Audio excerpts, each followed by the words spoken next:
In 1850's Five Points, New York, 7,000 people were crammed into a single city block. That's one human being per 15 square feet. For perspective, your standard prison cell today gives an inmate about 4 times that space. And unlike prison, Five Points came with no guaranteed meals, clean water, or protection from killers lurking in unlit hallways.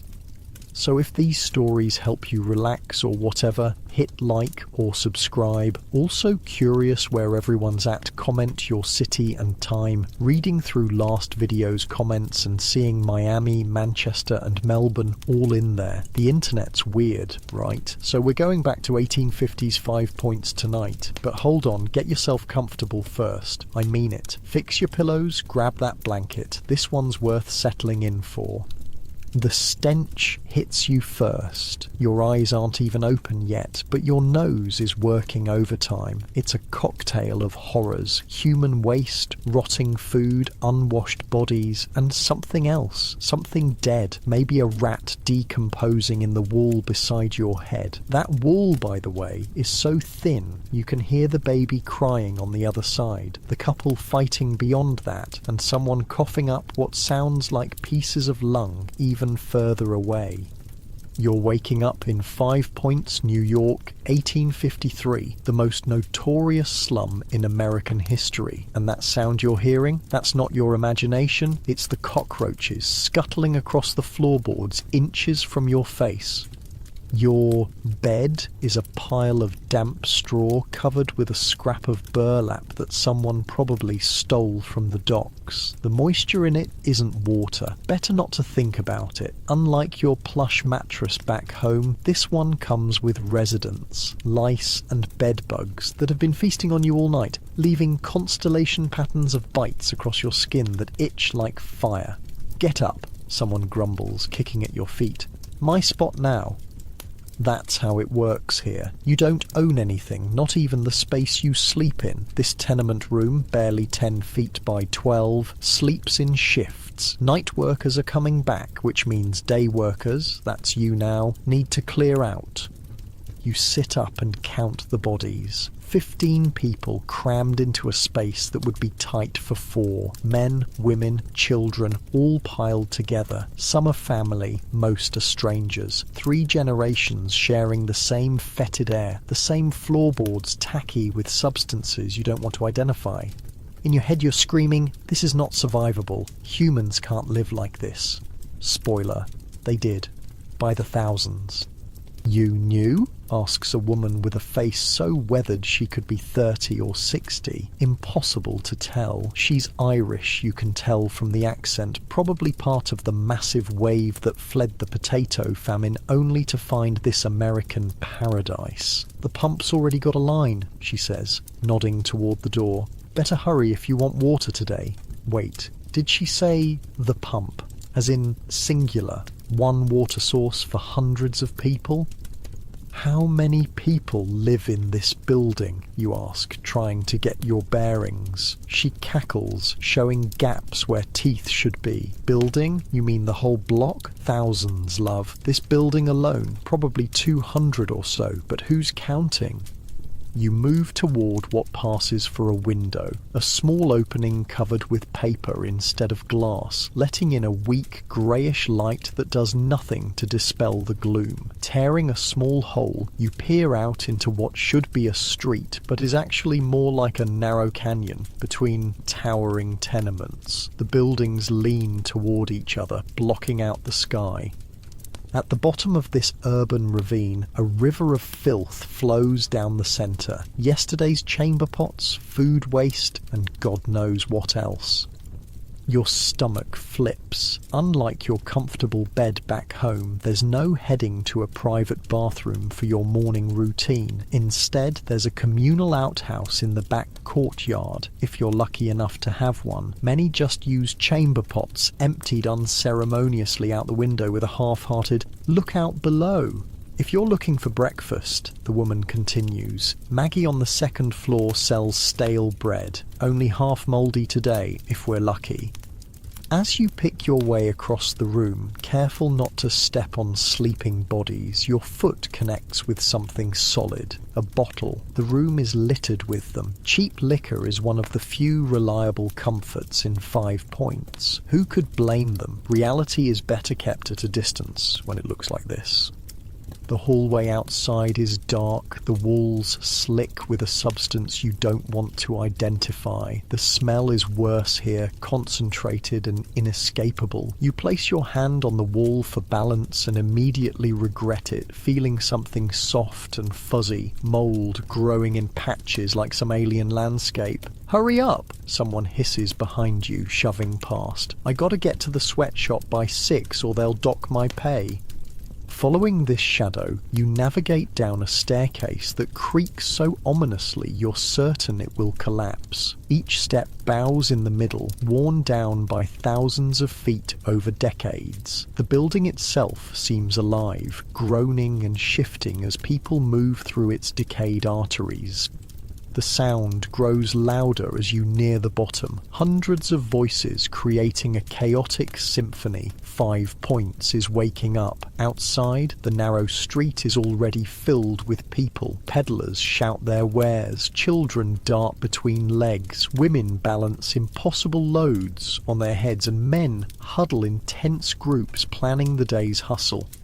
And there it is. The water pump. One cast iron spigot for hundreds of people, with a line stretching down the block. Some have been waiting since before dawn. A fight breaks out as someone tries to cut in line. Nobody intervenes. This is just morning in 5 Points.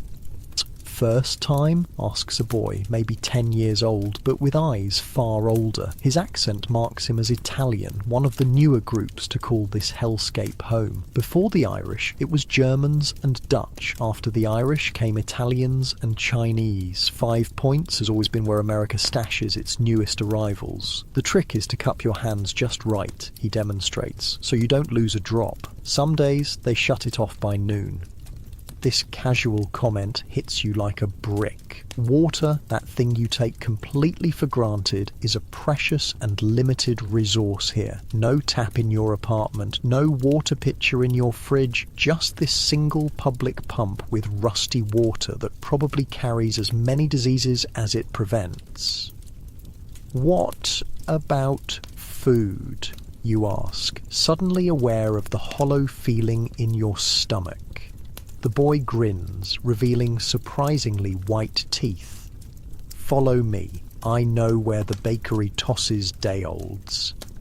As you trail behind him, you notice how he moves, fluid, alert, like a small predator. Survival here requires a different kind of intelligence. 5 Points children don't have childhoods, they have apprenticeships in staying alive.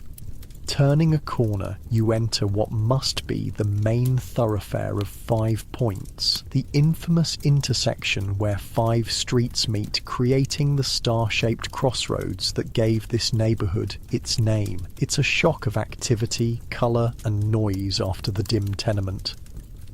"Bread, fresh bread," calls a woman with a basket, though the loaves look anything but fresh.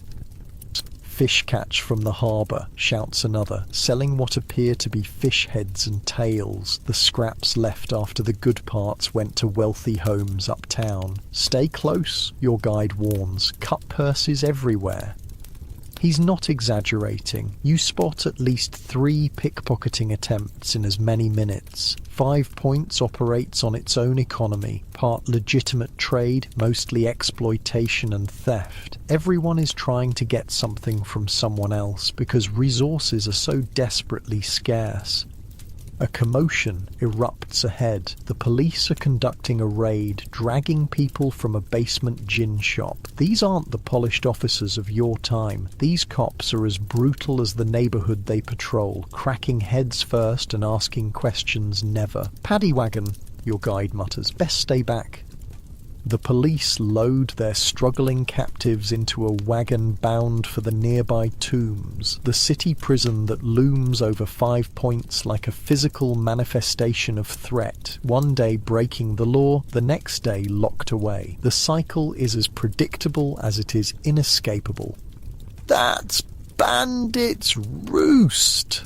The boy points to a particularly ominous alley.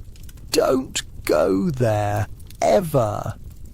You squint down the narrow passage, barely wide enough for two people to walk side by side. Men in bowler hats loiter at the entrance, sizing up passers-by with predatory calculation. The alley seems to funnel into darkness, leading to who knows what criminal enterprises beyond. "What happens there?" you ask, though you can guess. "People go in. Sometimes they don't come out." He shrugs, as if discussing the weather. "That's 5 Points." The casualness with which he addresses potential murder is perhaps the most disturbing part. Death here isn't an event, it's ambient background noise. People disappear daily to disease, violence, addiction, incarceration. No one has the luxury of mourning. A church bell rings somewhere, cutting through the cacophony. 6 o'clock. The boy's eyes widen. Gotta go, factory whistles about to blow. He darts away, vanishing into the crowd before you can thank him. All around, the energy shifts as 5 Points transitions from night to day fully. Those who have legitimate work in factories, sweatshops, or service rush to their posts. Those who survive through less official means stake out territories for the day's activities. Your stomach growls, reminding you of unattended needs. You haven't eaten, haven't found water, haven't figured out the most basic elements of survival, and it's only been an hour in 5 Points. A woman staggers past, eyes glazed from drink or lack of sleep or both. 3 small children trail behind her like ducklings, their clothes so ragged they barely qualify as clothing. The smallest can't be more than 4, already carrying a bundle of rags nearly as big as herself. Child labour isn't just common here, it's necessary for family survival. "Penny for the hungry?" asks an old man, his hand outstretched. His fingers are twisted from decades of manual labour, knuckles swollen with arthritis. What happens when you can no longer work in a place where your value is measured solely by your productivity? You reach for a coin before remembering. You have nothing to give. You're as destitute as everyone else here. The man's face hardens at your empty gesture, another broken promise in a life full of them.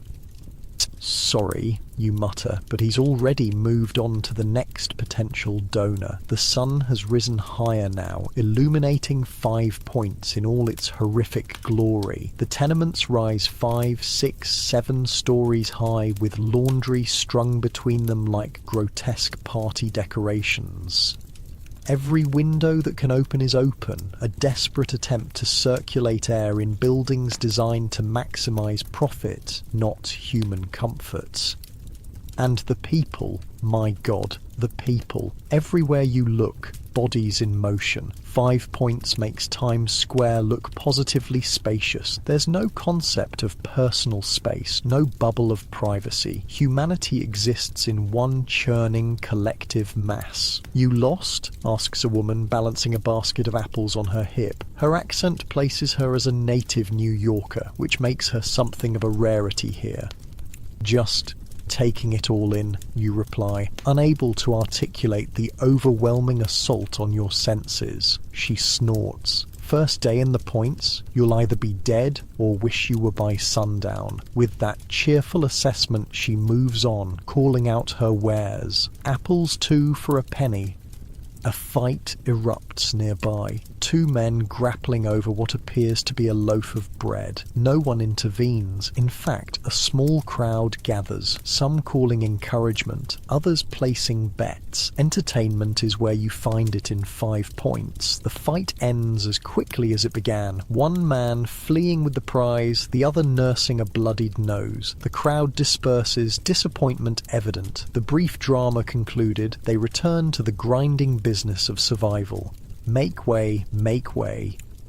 A wagon pushes through the crowd, piled high with what appear to be rags. As it passes, you realise it's not carrying rags at all. It's collecting the dead. Several bodies lie atop the pile, uncovered and undignified. Most are small, children who couldn't survive the brutal conditions. Their tiny forms look like discarded dolls, limbs akimbo. Cholera's back, someone mutters nearby. Third outbreak this year. The casual reference to epidemic disease chills you. In your time, cholera is something that happens in history books or distant countries on the news. Here, it's a seasonal visitor, as predictable as winter snow. You find yourself following the death wagon, morbid curiosity pulling you along. It turns down a side street, heading toward what can only be a mass grave. New York's Potter's Field, where the anonymous poor are stacked like cordwood, unmarked and unmourned.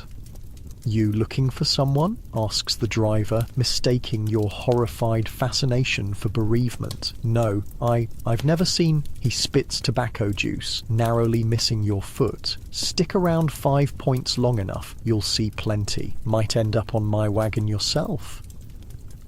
With that cheerful thought, he flicks the reins and continues on his grim journey, leaving you standing in the middle of the street, adrift in this sea of humanity. A bell rings again. 7 o'clock. The day has barely begun, and already you've witnessed more suffering than most modern Americans see in a lifetime. The weight of it sits heavy on your chest, making each breath an effort. In the distance, smoke rises from factory chimneys, beckoning the workforce. For many in 5 Points, those smokestacks represent the only path out, grueling labour that might eventually earn enough to escape to slightly better conditions. Until then, they endure, they adapt, they survive, and now so must you, because in 5 Points, that's the only activity that matters. Morning has fully arrived in the most notorious slum in American history. The day stretches ahead, full of dangers and possibilities. The rules of survival are still unclear, but one thing is certain. 5 Points waits for no one, and it forgives nothing. Welcome to hell on earth. Try not to die before lunch. Your stomach growls so loudly that a passing woman actually turns to look at you. Yeah, hunger's gonna be your first problem. Not the abstract, I skipped breakfast kind of hunger. The real gnawing pain that ruled life in 5 Points. "You working or begging today?" asks a man, leaning against a lamppost. His face is a roadmap of scars, one eye clouded with a milky cataract. "'Cause if you're begging, this corner's taken." "Working," you say automatically, though you have no idea what kind of work you'd find in 1850s 5 Points. He grunts, not believing you. Germans got the breweries locked up, Irish got the construction and police, Italians got the fruit stands, coloured's got the worst of everything. What's left for you? It's a fair question. 5 Points is a patchwork of ethnic territories, each group carving out economic niches through necessity and exclusion. Who you are determines what you can do, where you can go, even whether you'll survive the day. "I'm looking," you manage. "Ain't we all?" He spits a stream of tobacco juice that narrowly misses your foot. "Try the rag shop on Mulberry. They're always hiring. Course you'll be dead of consumption in a year, but that's life, innit?" With that cheerful advice, he turns away, already forgetting you. That's 5 Points in a nutshell. Everyone's problem is their own problem. You sink or swim alone. The streets have transformed in the hour since you woke. Now they're rivers of humanity flowing toward work. Men with calloused hands and hollow eyes. Women with babies strapped to their backs, and children. So many children, none looking like children should. Penny paper, getcha, penny paper. A boy no older than 8 darts through the crowd, waving newspapers. His bare feet navigate the filthy street with practiced ease, dodging horse droppings and worse. Fire in the 4th Ward, 3 dead, read all about it. You follow him, figuring a newspaper might offer clues about jobs. He stops to make a sale, and you notice his hands, fingers black with ink, nails bitten to the quick. This kid has probably been working since he could walk. "Hey, paperboy," you call. "Where do people find work around here?" He sizes you up with eyes too old for his face. "Depends what you can do. Nothing? Then you're hauling at the docks. Got skills? Find your people. Irish with Irish, German with German, Italians down that way, Chinese keep to themselves. What about the factories?" Brooks Brothers' got a clothing factory over on Cherry Street. Pays shit, but it's inside. Better than the docks when winter comes. He shrugs, already losing interest. "Penny paper? You don't have a penny. You don't have anything." The boy notices your empty hands and vanishes into the crowd. No time to waste on non-customers. A police whistle shrieks nearby, followed by shouts. The crowd parts as 2 officers drag a struggling man toward a paddy wagon. His crime? Impossible to tell. Could be theft, public drunkenness, or simply being in the wrong place with the wrong complexion. "O'Malley finally caught Twisted Jack," says a woman selling apples from a cart. "Been robbing folk coming home from the factories for weeks." "That ain't Jack," her neighbour counters. "Jack's taller. That's just some poor bastard who couldn't run fast enough." They debate the merits of this arrest while the man's screams fade, swallowed by the rumble of wagon wheels on cobblestone. Justice in 5 Points is swift, brutal, and often misdirected. The morning sun struggles to penetrate the narrow streets, creating strange shadows between buildings. Despite the early hour, the air is already thick with coal smoke from factories and cooking fires. It catches in your throat, making each breath a conscious effort. You turn onto Mulberry Street following the rag picker's suggestion. The buildings here lean so far over the street they nearly touch, creating a canyon of brick and desperation. Laundry hangs from every window, dripping onto passers-by below. The smell. God, the smell. Unwashed bodies, rotting food, human waste, and something else. Something industrial and chemical that burns your nostrils. And there it is. The rag shop. From outside, it looks almost normal, a storefront with a faded sign. Inside is another story. The door creaks open to reveal a scene from a nightmare. Dozens of people, mostly women and children, hunch over massive piles of rags. They sort through what appears to be garbage, torn clothing, discarded linens, scraps of material in various states of decay. The air is thick with fibres and dust, visible in the few shafts of light that penetrate small, grimy windows. Everyone is coughing, a constant symphony of hacks, wheezes, and wet, rattling exhalations. Tuberculosis central. You can practically see the bacteria floating in the air. "You looking for work or buying?" asks a mountain of a man blocking your way further in. His accent is German, his knuckles scarred from countless fights. "Work," you say, immediately regretting it as you see the conditions more clearly. Sorting or picking. Sorters stay here 10 hours, 6 days, $2 a week. Pickers go out, find rags, bring 'em back, get paid by weight. $2 a week. Even in 1850s money, that's barely survival wages. But looking around, you realise this might be as good as it gets for many in 5 Points. "I'll pick," you decide, preferring to take your chances on the streets rather than in this tuberculosis factory.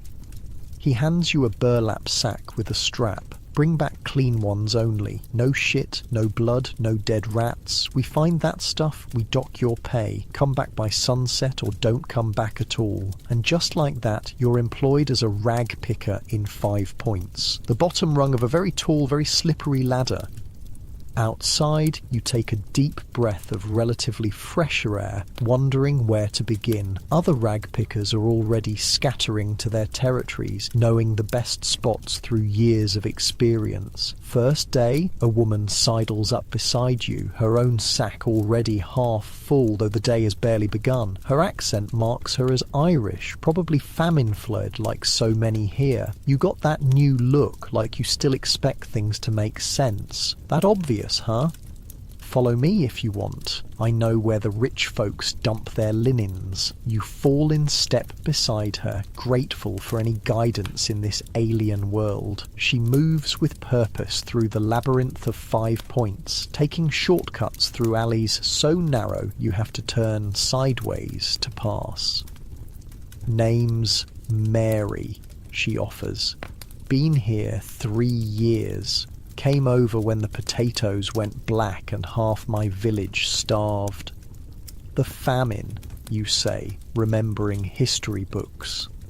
Wasn't no famine, her voice hardens. Was murder, plenty of food in Ireland. English just shipped it all out while we died. Called it God's will, they did. The bitterness in her voice cuts like a knife. This isn't distant history to her, it's raw wound. She carries Ireland's trauma with her through these filthy streets, another burden alongside her rag sack. My man died on the crossing, she continues. Ship fever. They wrapped him in canvas and dropped him in the Atlantic. Not even a proper Catholic burial. I'm sorry, you say, inadequately. Sorry don't fill bellies. She stops suddenly at a corner where the neighbourhood begins to change. The buildings are slightly better maintained, the streets marginally cleaner. This here's the border. Past this is where the better sort live. Not rich, but trade folk. They throw out better rags. You follow Mary as she ducks down an alley behind a row of shops. Behind each building sits a trash heap, the day's target. She attacks the first pile with practiced efficiency, pulling out anything fabric and stuffing it in her sack. Don't just stand there, she hisses. This is the best spot. Won't be empty long. You dig in, trying not to think about what else might be in these piles. Your fingers close around something soft, a discarded shirt with a torn sleeve. Into the sack it goes, a stained tablecloth, a child's dress with missing buttons. Each find goes into your gradually filling bag. Watch for rats, Mary warns. They don't like being disturbed. As if on cue, something large and furry shoots out from the pile, brushing against your leg. You jump back with a yelp that makes Mary laugh.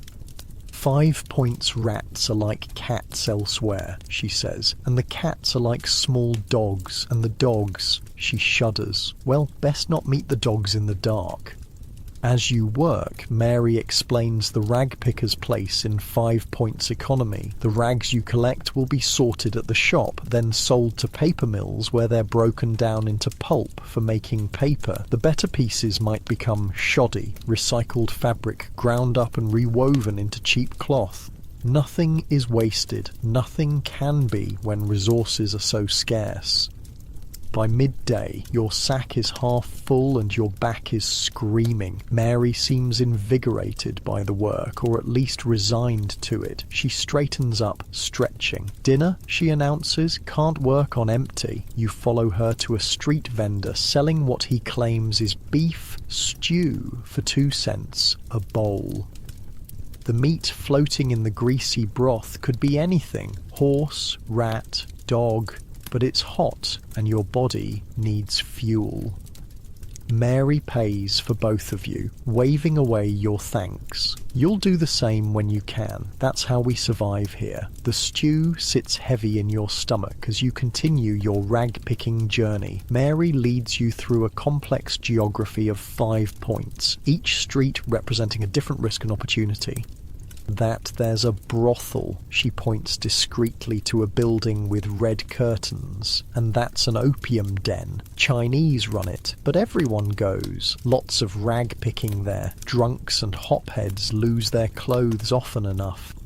You pass a factory where the windows are open due to the heat inside. The sound that emerges is deafening. Hundreds of sewing machines running at once, punctuated by shouts from floor managers. Through the windows you glimpse rows of hunched figures, mostly women working at a frantic pace. Brooks Brothers, Mary explains, making uniforms for the rich boys to play soldier in, 16 hours a day, 6 days a week. What do they make, you ask? $4 a week if they're lucky, half that for the children. Children? She gives you a look like you're simple. Coarse children, tiny fingers, good for detailed work. They start at 6, 7 years old, better than chimney sweeping, which kills them faster. As if to illustrate her point, a group of sooty-faced boys trudges past, carrying the tools of the chimney sweep's trade. None look older than 10, all have the hollow-cheeked, sunken-eyed look of the chronically malnourished. One coughs continuously, a deep hack that surely signals the early stages of chimney sweep's cancer, a painful death sentence. Least they work, Mary nods toward the boys, better than the gangsters. On cue, a group of tough-looking teenagers swaggers past wearing identical red kerchiefs, gang colours in 1850s New York. Dead rabbits, Mary whispers. Irish gang. They protect our neighbourhoods from the Bowery boys and the plug uglies. Course, they also shake down the shopkeepers for protection money. The boys, because despite their hard expressions, they are just boys, carry an assortment of crude weapons, clubs, knives, brass knuckles. Their eyes scan the street continuously, looking for threats or opportunities. They don't bother us rag pickers, Mary assures you. We're too poor to rob, but don't make eye contact all the same. You keep your gaze down until they pass, feeling their dangerous energy like a physical force. In 5 Points, violence isn't an aberration, it's a survival strategy, a career path, sometimes a necessity. The afternoon wears on, your sack growing heavier with each scavenged piece of fabric. Your hands are raw, your back aching, but Mary shows no signs of slowing down. We need full sacks, she explains. Half full don't pay enough for dinner and lodging. You pass a construction site where a crew of burly Irishmen works on a new tenement. Despite the obvious danger, no safety equipment, rickety scaffolding, men balancing on narrow beams 5 stories up. There's a line of hopefuls waiting for any opening. My cousin fell last year, Mary says, following your gaze. Broke his back. No work, no money, no doctor. Died a month later, leaving 5 little ones. His widow takes in laundry now, when her hands ain't too raw to work. The casualness with which she relates this tragedy speaks volumes about life in 5 Points. Death isn't an anomaly, it's a neighbour, a constant companion, an expected visitor. As afternoon slides toward evening, you and Mary make your way back toward the rag shop, sacks now bulging. The streets have a different energy now. Workers returning from factories, children playing in gutters, vendors hawking evening meals. The tenements loom overhead, already glowing with cooking fires and candles, hundreds of lives stacked atop one another. What happens after we sell these, you ask, adjusting your heavy sack. If we get enough coin, lodging house for a proper bed. If not, the mission might have space. She pauses. Unless you got family here, someone's floor to sleep on. The question highlights another brutal reality of 5 Points. Without connections, without community, survival becomes exponentially harder. Those without family or ethnic ties often face the worst outcomes. No family, you admit. Stick with me then, she offers. Safety in numbers, especially after dark. The sun is already disappearing behind the tenements, casting long shadows across streets that become more dangerous by the minute. gas lamps flicker to life, providing islands of weak light in a sea of gathering darkness. You pass a saloon where piano music spills onto the street along with drunken laughter. From another building comes the sounds of fighting, shouts, breaking glass, a woman's scream. No one investigates, no one intervenes. That's Bottle Alley. Mary points to a particularly dark passage between buildings. Don't go there at night or day, come to think of it. The rag shop is crowded when you arrive. Other pickers lined up to sell their day's finds. The German manager weighs each sack, making arbitrary deductions for rags he deems unsuitable. Arguments break out, quickly squashed by the threat of no payment at all. When your turn comes, your sack yields 37 cents, a fortune compared to what you expected, but barely enough for a meal and a bed. Mary does slightly better at 42 cents. Not bad for your first day, she says as you exit into the now dark street.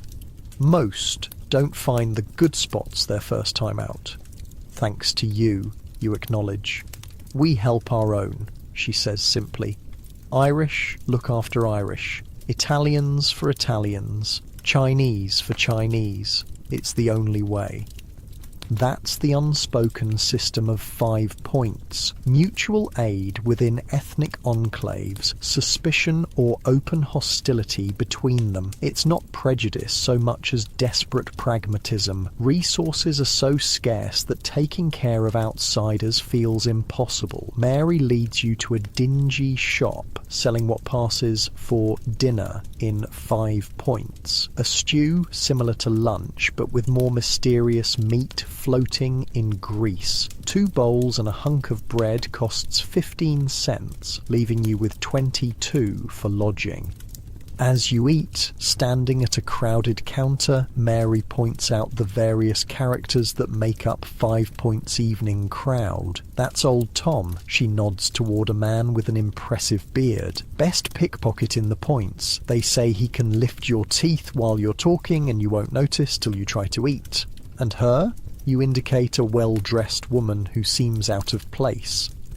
Mission lady comes down from uptown to save our souls. Mary's tone makes it clear what she thinks of such efforts. They want us sober and grateful, but don't much care if we're housed or fed. The woman distributes religious tracts to uninterested passers-by. A few children trail her, hoping for pennies or treats that sometimes accompany the salvation pitch. And them? You point to a group of tough-looking men gathered at the corner.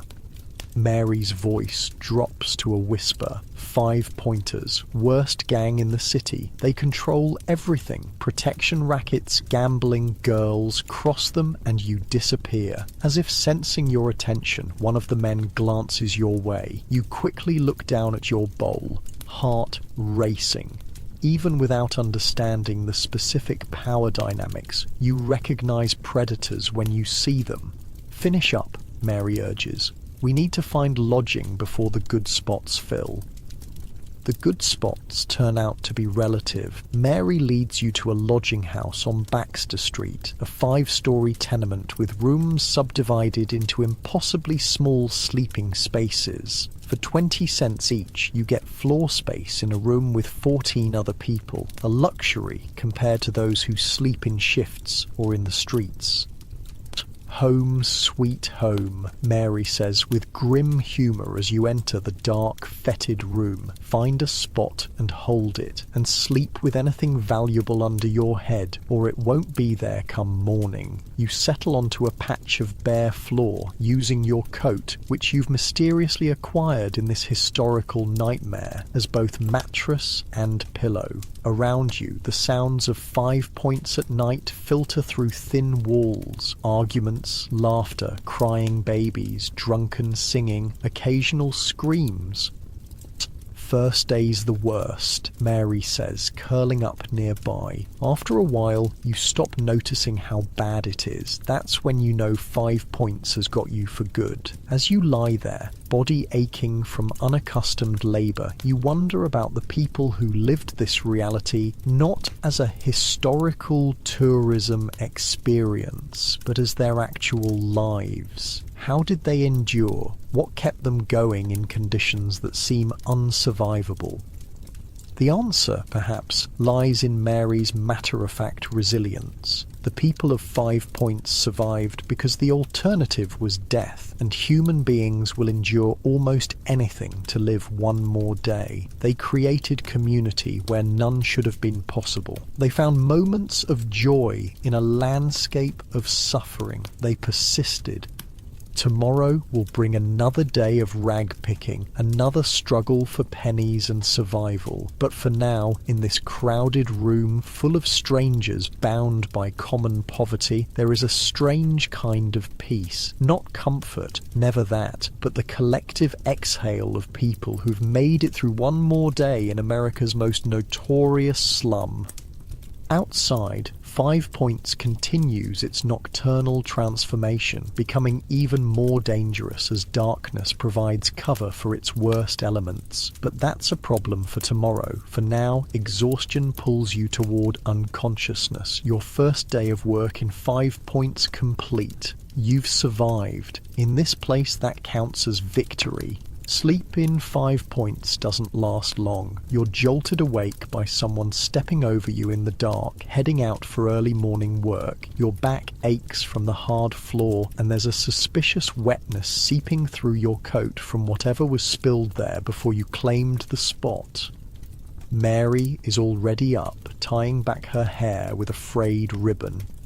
"Best get moving," she mutters. Stay too long and they charge another night's lodging. Outside, 5 Points is transforming again. Not quite night, not quite day, that strange in-between time when the night workers stagger home and the day workers emerge, bleary-eyed and hungry. The streets buzz with a different energy now, less frantic, more social. "This way," Mary says, tugging your sleeve. "Might be coffee at the mission if we hurry." You follow her through streets that seem different in the early light. The same buildings, sure, but the mood has shifted. Neighbours call greetings to each other. Women chat as they haul water from the pump. A group of children kicks a ball made of rags in a rare moment of actual childhood. For all its horrors, 5 Points has a community, several overlapping ones in fact. The mission sits at the edge of the neighbourhood, a plain building with a cross over the door. A line has already formed, mostly women and children hoping for breakfast. The smell of weak coffee and porridge makes your stomach growl embarrassingly loud. "Stand up straight," Mary instructs, pinching colour into her pale cheeks. "Look poor but respectable. They like to think they're saving the deserving poor, not the regular kind." You take your place in line, practicing your respectable but needy expression. Ahead, a stern-faced woman in a high-collared dress examines each supplicant before granting or denying entry. "She's brutal," whispers a woman behind you, a baby balanced on her hip. Last week she turned away the O'Malley family because Mr. O'Malley had the smell of whiskey on him. 6 kids went hungry because their da had a nip to warm up before his night shift. The mission lady, clearly from one of the wealthy uptown neighbourhoods, looks down her nose at a young Italian woman switching to painfully slow English. "Have you found Jesus?" she enunciates, as if speaking to a toddler, the Italian woman, who probably speaks better English than she's letting on, shrugs and nods vigorously. See, Jesus, very good. Food, please?" The mission lady sighs but waves her in, another soul nominally saved in exchange for lukewarm porridge. When your turn comes, the inspection is just as thorough. "Are you employed?" she demands. "Yes, ma'am. Rag picking," you respond, using Mary's coaching. "And you attend church services?" "Whenever possible, ma'am." A safe answer. She seems satisfied and waves you through. Inside, the mission is clean but sparse. Wooden benches around plain tables, biblical quotes painted on the walls. A harried-looking man dispenses coffee from a massive pot while 2 young women serve porridge from steaming cauldrons. "No talking," hisses a mission worker as you open your mouth to thank her for the bowl. reflection and gratitude only.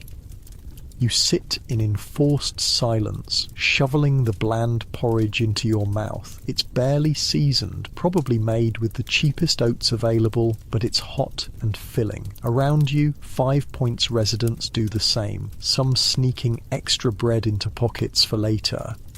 Mary catches your eye and nods slightly toward the door. Time to go. You've gotten what you came for. No sense risking ejection for breaking the arbitrary rules.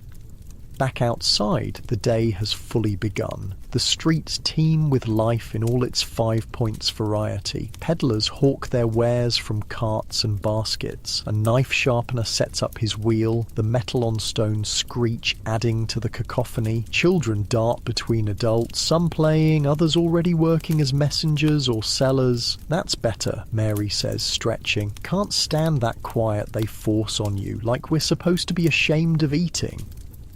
Where to now, you ask, feeling oddly energized after food and rest. It's Sunday, she reminds you. No rag shop today, day of rest supposedly.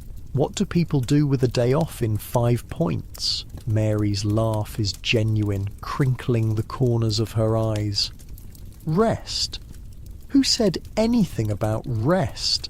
Just different work. Laundry, mending, brewing beer if you're lucky enough to have space, and for those with coin to spare. She gestures toward the heart of 5 Points. Pleasure. 5 Points on a Sunday is a revelation. With many businesses closed and factory shifts reduced, the neighbourhood becomes something else entirely. A vibrant, chaotic festival of humanity. People who spend 6 days a week working themselves to exhaustion use this precious free time to actually live. Paradise Square, Mary announces as you enter a small opening between buildings. It's a generous name for what's essentially just a slightly wider intersection, but today it's transformed. A fiddler plays a lively Irish jig while a circle of men and women dance, their movements quick and precise despite their obvious exhaustion. Nearby, a group of black men perform a different kind of dance, rhythmic, percussive, their feet creating complex patterns against the cobblestones.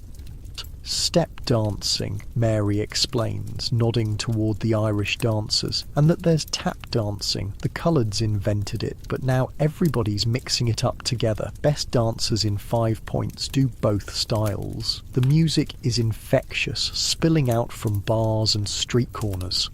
Irish fiddles blend with African drumming. Someone plays a Chinese erhu, its wailing strings cutting through the din. 5 Points may be segregated in many ways, but its sounds have no boundaries. Mary O'Sullivan, that really you? A burly man with an impressive moustache pushes through the crowd, arms outstretched. Mary's face lights up with recognition. Paddy Mulligan, when'd you get out of the tombs? Tuesday last. Judge took pity, reduced my sentence. He wraps Mary in a bear hug that lifts her off her feet. Who's your friend? You're introduced as Mary's cousin, newly arrived from Ireland, a fiction she creates smoothly, giving you a cover story and protection in one move. Paddy accepts this without question. New arrivals are common enough. Come on then, family drinks at Finnegan's.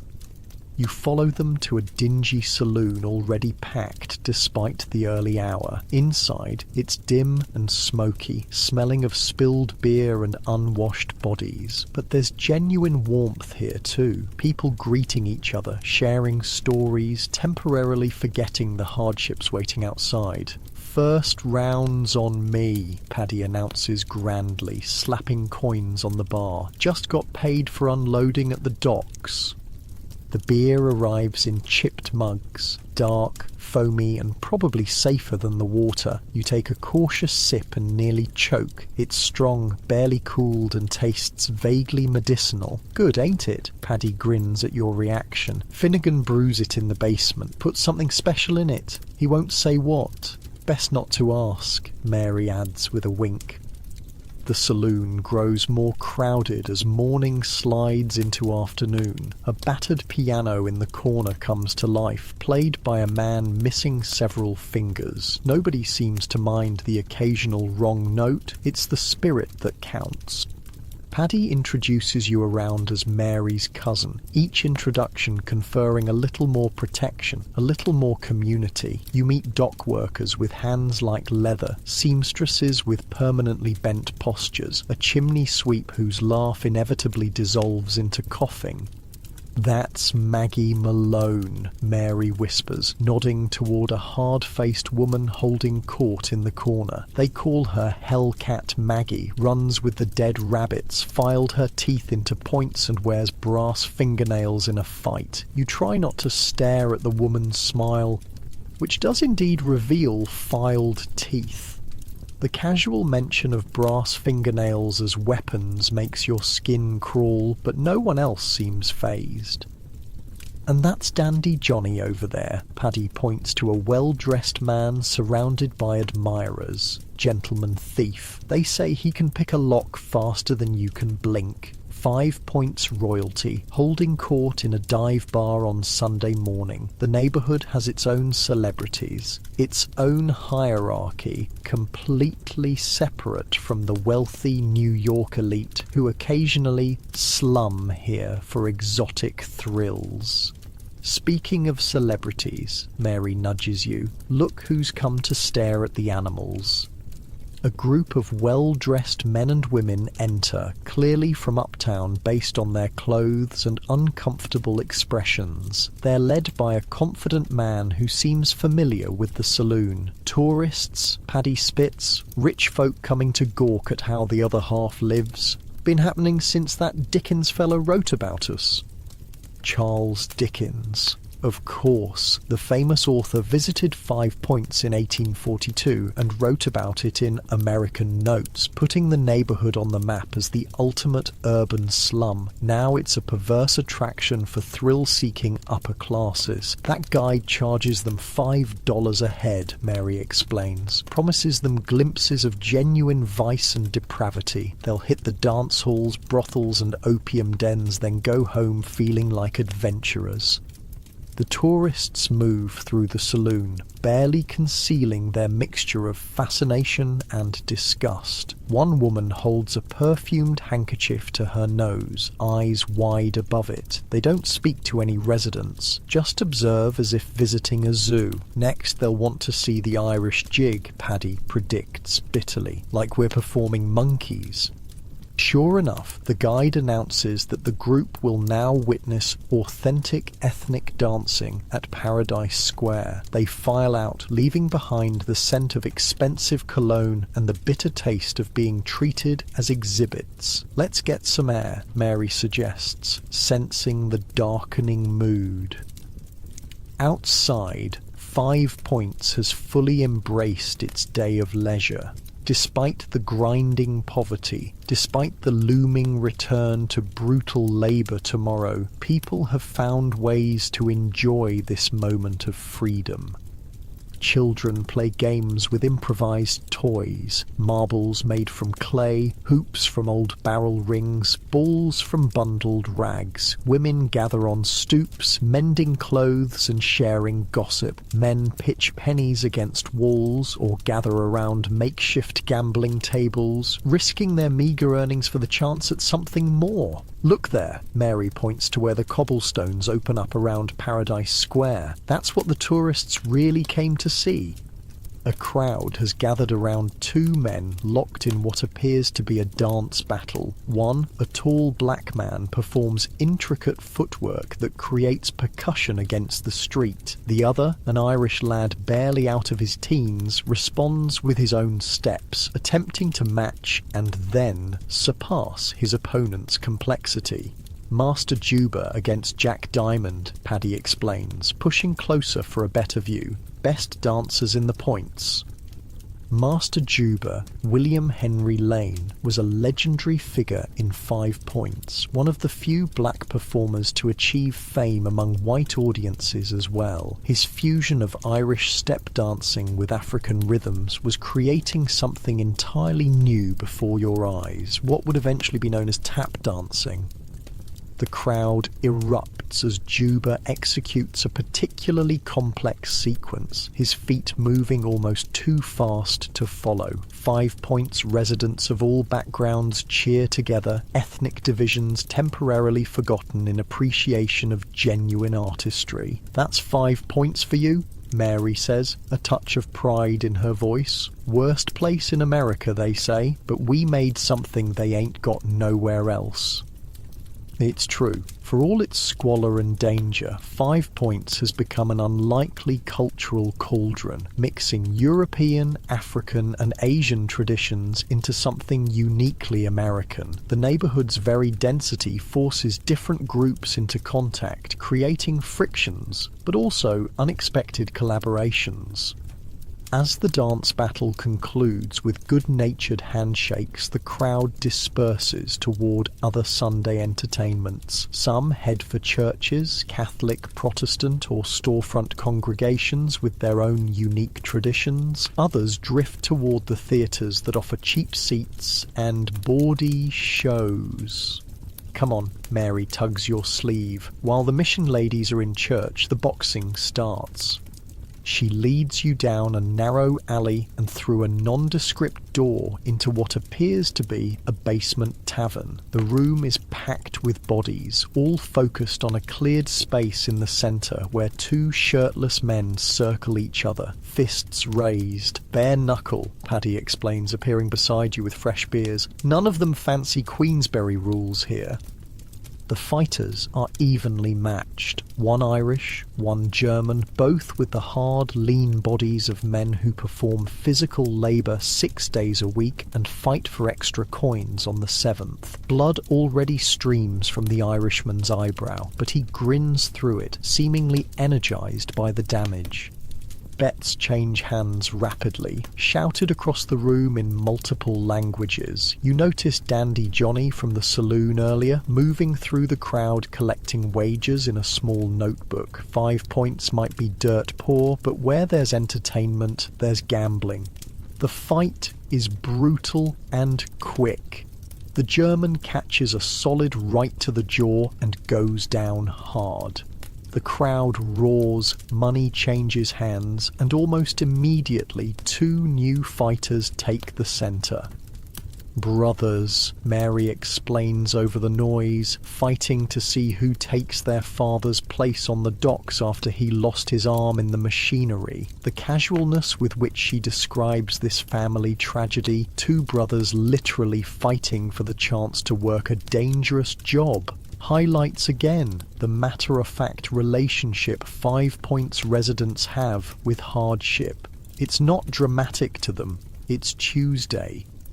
The basement grows hotter and more raucous with each fight. You find yourself swept up in the energy, shouting alongside strangers, momentarily forgetting the grim realities waiting outside. This, you realise, is the point. A few hours of escape, of sensation not directly tied to survival.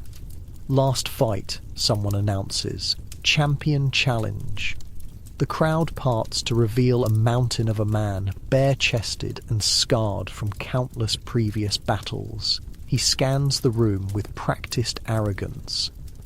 $5 to anyone who can last 3 minutes with Butcher Bill. Silence falls as men assess their chances against this human battering ram. $5 is nearly a week's wages for many here. A tempting prize, but at what cost? A young man steps forward, skinny but wiry, with the calloused hands of a labourer. "I'll take that bet." Murmurs ripple through the crowd. "That's Johnny Sullivan's boy," someone whispers. "Father of 6, desperate since the factory closed." The mismatch is painful to watch. The young father is game but outclassed, taking punishing blows while landing few of his own. Blood sprays from his nose, yet he stays upright through sheer determination. "Think of the children," someone shouts, encouragingly or mockingly. It's hard to tell. Somehow, impossibly, the young man is still standing when a pocket watch is produced and 3 minutes declared. The crowd erupts in cheers as $5 silver are pressed into his swollen hand. "Worth it?" you ask Mary, watching the man gingerly touch his possibly broken nose. "His family eats for a week," she shrugs. "You tell me." The brutal calculus of 5 points, weighing physical suffering against hunger, dignity against survival. Every choice comes with costs, none of them fair. As you emerge from the basement, blinking in the late afternoon light, 5 points has shifted again. The revelry continues, but with a sharper edge, as alcohol flows freely and old grievances resurface. Arguments break out more frequently. The police presence increases, officers moving in pairs through streets they'd avoided earlier. "Best head back soon," Mary advises. "Sundays get rough after dark." But there's one more 5 points institution she wants to show you first. She leads you to a narrow building wedged between 2 tenements, its windows glowing with warm light. "McSorley's," she announces. "Been here forever. Will be here after we're all dust." Inside, the famous ale house is packed but surprisingly orderly. Unlike the rough saloons elsewhere in 5 points, McSorley's maintains certain standards. No hard liquor, no women, except Mary, who's clearly an exception by virtue of neighbourhood respect, and absolutely no fighting.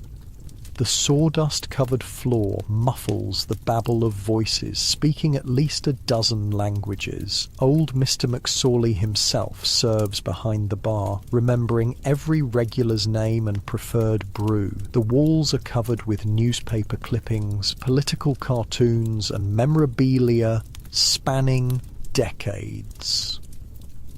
"Heart of the points, this place," Paddy says, somehow having found you again. "When the neighbourhood started going bad, McSorley's stayed good." You settle at a crowded table, squeezing in beside dock workers and factory hands enjoying their one day of leisure. The conversation flows as freely as the ale. Politics, work grievances, family troubles, neighbourhood gossip. For a few hours, the grinding reality of 5 points recedes, replaced by the simple pleasure of human connection. "See that man there?" Mary nods toward a distinguished-looking gentleman writing in a notebook. "Reporter. They come here to take the pulse of the neighbourhood. Sometimes they even print what we actually say instead of making up horrors." The complicated relationship between 5 points and the outside world emerges in these conversations. Residents resent being poverty tourism attractions, but also want their stories told accurately. They hate the slum conditions, but fiercely defend their communities. They dream of escape, but maintain deep loyalty to the neighbourhood that, however brutal, accepted them when other parts of America would not. As dusk approaches, the mood in McSorley's shifts subtly. People check pocket watches, finish drinks, prepare to head home before full dark brings out 5 points' most dangerous elements. "One more round," Paddy insists, signalling the barkeep to absent friends. The toast carries weight in a neighbourhood where death comes early and often. Everyone at the table has lost someone to disease, accidents, violence, or the slow-motion disaster of grinding poverty. To absent friends, the table echoes, raising glasses. Outside, the first hints of 5 points' nocturnal transformation are visible. Women who work the streets emerge from tenements wearing their best attempts at finery. Gang members gather at corners, establishing territory. Those with homes to go to hurry toward them while the homeless stake out doorways and alleys for the night. "I should check on my cousin," Mary says, finishing her ale. "She's due any day now with her 4th. The casual mention of childbirth, a dangerous proposition anywhere in 1850s America, doubly so in 5 Points, reminds you of the constant precarity of life here. Tomorrow isn't guaranteed for anyone, but especially not for women bringing new life into these squalid conditions. As you leave McSorley's warm embrace, the evening chill cuts through your inadequate clothing. 5 Points after dark feels like a different place entirely. The same streets and buildings, but with shadows that conceal threats, movements that suggest danger. Stay close, Mary advises, leading you through back ways to avoid the more treacherous areas. And walk like you know where you're going, even if you don't. 5 Points survival advice, as practical as it is inadequate against the neighbourhood's more serious dangers, but Mary knows the way, guiding you through the labyrinth with the confidence of someone who's learned every shortcut and danger zone through hard experience.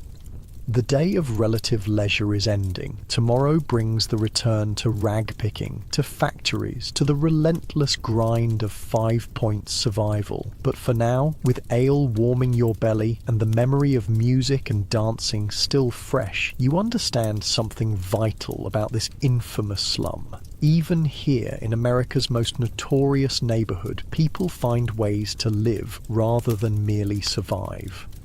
It's not much, it's certainly not fair, but in the face of conditions that should crush all humanity from its residents, 5 Points stubbornly maintains its crooked heart, beating against all odds in the decaying centre of America's greatest city.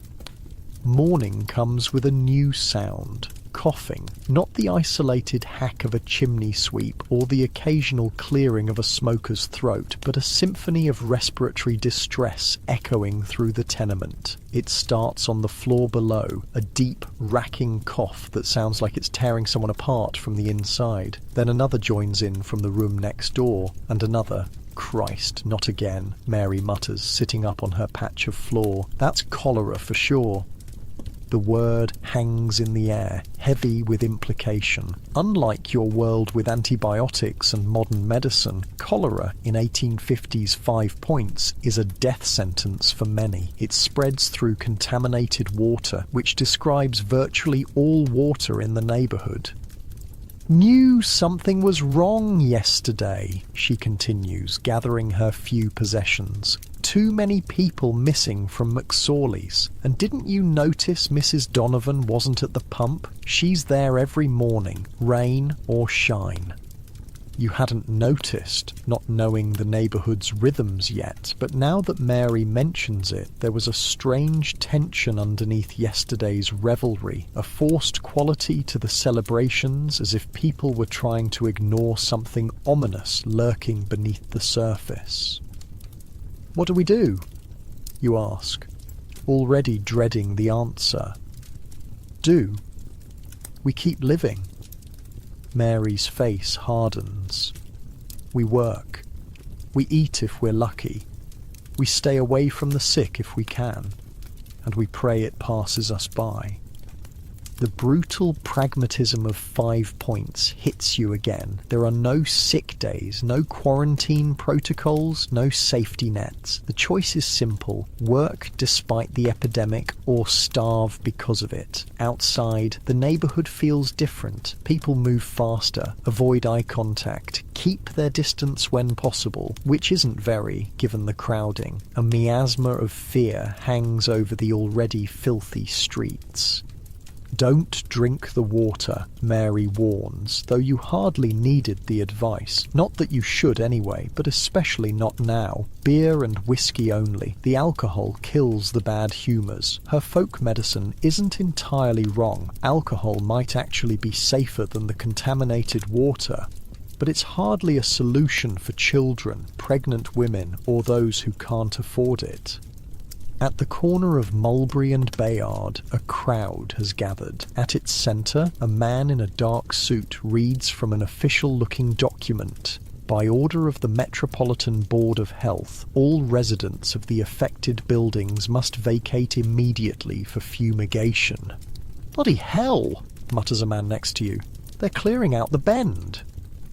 Mulberry Bend, the most notorious section of an already notorious neighbourhood, the curved street lined with the worst tenements, the most overcrowded buildings, the highest disease rates. If cholera has taken hold there, it could sweep through all of 5 Points like wildfire. They never do this for just one case, Mary whispers. Must be dozens already. A woman pushes forward, her face contorted with rage. "Where are we supposed to go?" she demands of the health official. "You're putting us out with nowhere." The man barely glances at her. "That's not the department's concern. You may return when the buildings are declared safe." "And when will that be?" another voice calls out. "When they're safe," he repeats, already turning away. The crowd's mood darkens dangerously. These are people with nowhere else to go, being forced from even their miserable homes with no alternatives offered. The health official senses the shift and signals to several policemen standing nearby who move forward, hands on their batons. "Don't get involved," Mary warns, pulling you back. "That's how people end up in the tombs." As if to emphasise her point, a shouting match erupts into violence. A man lunges at the health official, is intercepted by police, and goes down under a flurry of baton strikes. Women scream, children cry. 5 Points justice, swift and merciless. "Come on," Mary tugs harder. "Rag shop will be open despite everything. Cholera don't stop commerce." She's right. When you reach the shop, it's business as usual. The German manager hands out sacks without comment on the epidemic raging just blocks away. Profit margins are too thin, competition too fierce to close for something as common as disease. Uptown today, Mary decides. Better pickings and further from the sickness. You follow her north, away from 5 Points proper and into slightly better neighbourhoods. The buildings here are still tenements, but marginally better maintained. The streets, while not clean by modern standards, have less visible filth, but the real difference is the people. Fewer of them, for one thing, and less desperate looking. "Don't stare," Mary advises. "Act like you belong, or the shopkeepers call the police."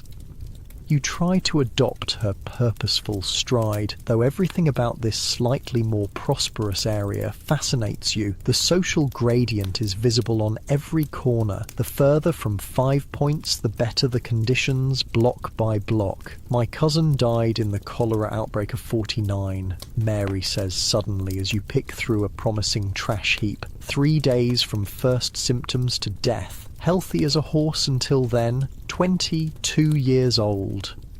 The casual mention of such personal tragedy speaks volumes about life expectancy in 5 Points. Death isn't unexpected, it's routine, especially from disease. What causes it, you ask, though you already know the answer from history books. Mary shrugs. Bad air, they say. Miasmas. That's why they're fumigating the buildings. She's not wrong. The germ theory of disease is still in its infancy in the 1850s. Most people, even doctors, believe disease spreads through foul air rather than contaminated water or person-to-person contact.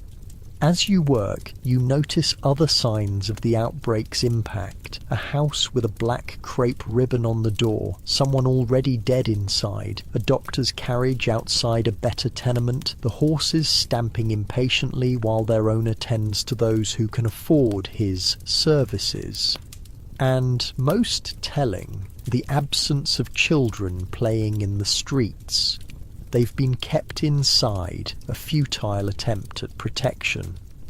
"Heard the alderman's daughter died yesterday," says a rag picker who joins your scavenging. "Uptown girl who came to do charity work at the mission, 20 years old. That'll change things," Mary predicts grimly. "Poor folk dying is expected, rich folk dying gets attention." She's right again. 5 Points. Disease outbreaks become civic emergencies only when they threaten to spread beyond the slum's boundaries. The lives of its residents are considered expendable. The lives of the wealthy are not. By midday, you've heard a dozen cholera stories, each more horrific than the last. The woman who went from healthy to dead in 18 hours. The family of 6 found dead in their room, bodies blue-black with disease. The building where so many died, they stacked corpses in the hallway until the death wagon came. Stop listening, Mary advises, seeing your growing horror. Nothing you can do except keep living. But ignoring the epidemic becomes impossible when you turn a corner and come face to face with its consequences. A death cart loaded high with bodies, men in protective cloths wrapping yet another victim, a small child whose mother wails inconsolably nearby. The corpse wagon attendants wear cloths soaked in vinegar over their faces, an inadequate protection against what they don't yet understand is waterborne bacteria. Jesus, you whisper, the scene searing itself into your memory. This isn't a history book illustration or a museum exhibit. It's happening right in front of you, the brutal reality of pre-modern disease. Keep moving, Mary says, but her voice lacks conviction. Even she, hardened by years in 5 Points, finds this scene difficult to witness. The afternoon brings more grim evidence of cholera's hold on the neighbourhood. Buildings marked with quarantine signs, sidewalks sprinkled with lime in a misguided attempt to purify the air, people carrying bundles of possessions evicted from fumigated tenements with nowhere to go. We should check on Paddy, Mary suggests, clearly worried about your friend from yesterday. His building's right in the worst of it. You detour back toward 5 Points proper, your sack only half full, but concern for Paddy overriding the need for more rags. The streets feel eerily quiet for midday. Many businesses closed, windows shuttered. Paddy's building stands at the curve of Mulberry Bend, a particularly squalid 5-story structure leaning precariously to one side. Even from outside you can hear coughing from multiple rooms. Paddy Mulligan, Mary calls up toward what she knows to be his window. You alive in there? A pale face appears at a 3rd-floor window. Mary, that you? It's me, they letting you stay? For now. His voice sounds weaker than yesterday. Half the building's down with it. Finnegan died this morning. Old Mrs. Cohen too. Mary's face tightens. You got symptoms? A pause. Just a little stomach trouble. Nothing serious. The lie hangs in the air. Stomach trouble is how cholera begins. Severe diarrhea leading to fatal dehydration, often within days or even hours. I'll bring you water, Mary offers, then catches herself. No, not water, whiskey. Clean the gut better. Don't come in, Paddy warns. Not safe. I'll manage. Another lie. Without help, without clean water, without medical care, Paddy's chances are slim. But what can you do? 5 Points offers no good options, only degrees of terrible. We'll check tomorrow, Mary promises, her voice falsely bright. Rest up. She turns away, her face crumpling once Paddy can't see her. He's not going to make it, she whispers. That's the cholera look already. Sunken eyes, hollow voice. You want to argue, to offer hope, but what's the point? She knows 5 Points better than you ever will. She's seen this play out before. As afternoon slides toward evening, the neighbourhood grows even quieter. The usual vendors are missing from street corners, few children dart between buildings. Even the police patrols have thinned, officers apparently reluctant to risk exposure. Where will we sleep, you ask, suddenly realising your lodging house might be quarantined. Mission, maybe, Mary suggests without conviction. Or we pay extra for a room further uptown. Depends what we make today. You continue working, though your heart isn't in it. Every discarded garment now carries the spectre of disease. Was this shirt taken from a cholera victim? Did these rags once clean up a sick room? By late afternoon, you've cobbled together enough material to justify returning to the rag shop. The manager pays without comment, though the rate seems lower than yesterday. Fewer pickers means less competition, but also less market for the processed materials. With coins in hand, you and Mary face the evening's challenge, finding safe lodging. The usual flop houses are either closed for fumigation or packed with those displaced from worse accommodations. Let's try the church, Mary suggests, leading you toward a modest steeple several blocks from 5 Points proper. The church basement has already been converted to emergency housing. Pallets line the floor, each occupied by someone with nowhere else to go. A harried-looking nun moves between the makeshift beds, offering water and prayers in equal measure. "Sister Agnes," Mary calls softly. "Any space for 2 more?" The nun looks up, recognizing Mary from previous charity distributions. "In the corner, Mary. It's all we have left." You make your way to the indicated spot, a small area barely big enough for both of you, but infinitely better than the street. Around you, families huddle together, whispering in various languages. The fear is palpable, hanging in the air like the incense from earlier services. "Better than nothing," Mary says, settling onto the hard floor, and the sisters sometimes bring soup after evening prayers. "How long will the outbreak last?" you ask. She shrugs. "Week, month, till it burns through whoever's going to die and leaves the rest. No rhyme or reason to it. Strong men drop dead while sickly babies survive. The randomness is perhaps the most terrifying aspect. There's no way to know if you'll be next. No logical pattern to who lives and who dies. In your time, antibiotics would treat cholera easily. Here, it's a roll of the dice with death." Sister Agnes returns with 2 bowls of thin soup and hard bread. "God bless you," she says automatically, already moving to the next displaced family. You eat in silence, the church basement quiet except for muffled coughing and children's whimpers. It's a marked contrast to yesterday's lively scenes at Paradise Square and McSorley's, as if the neighbourhood holds its collective breath, waiting for the invisible killer to pass.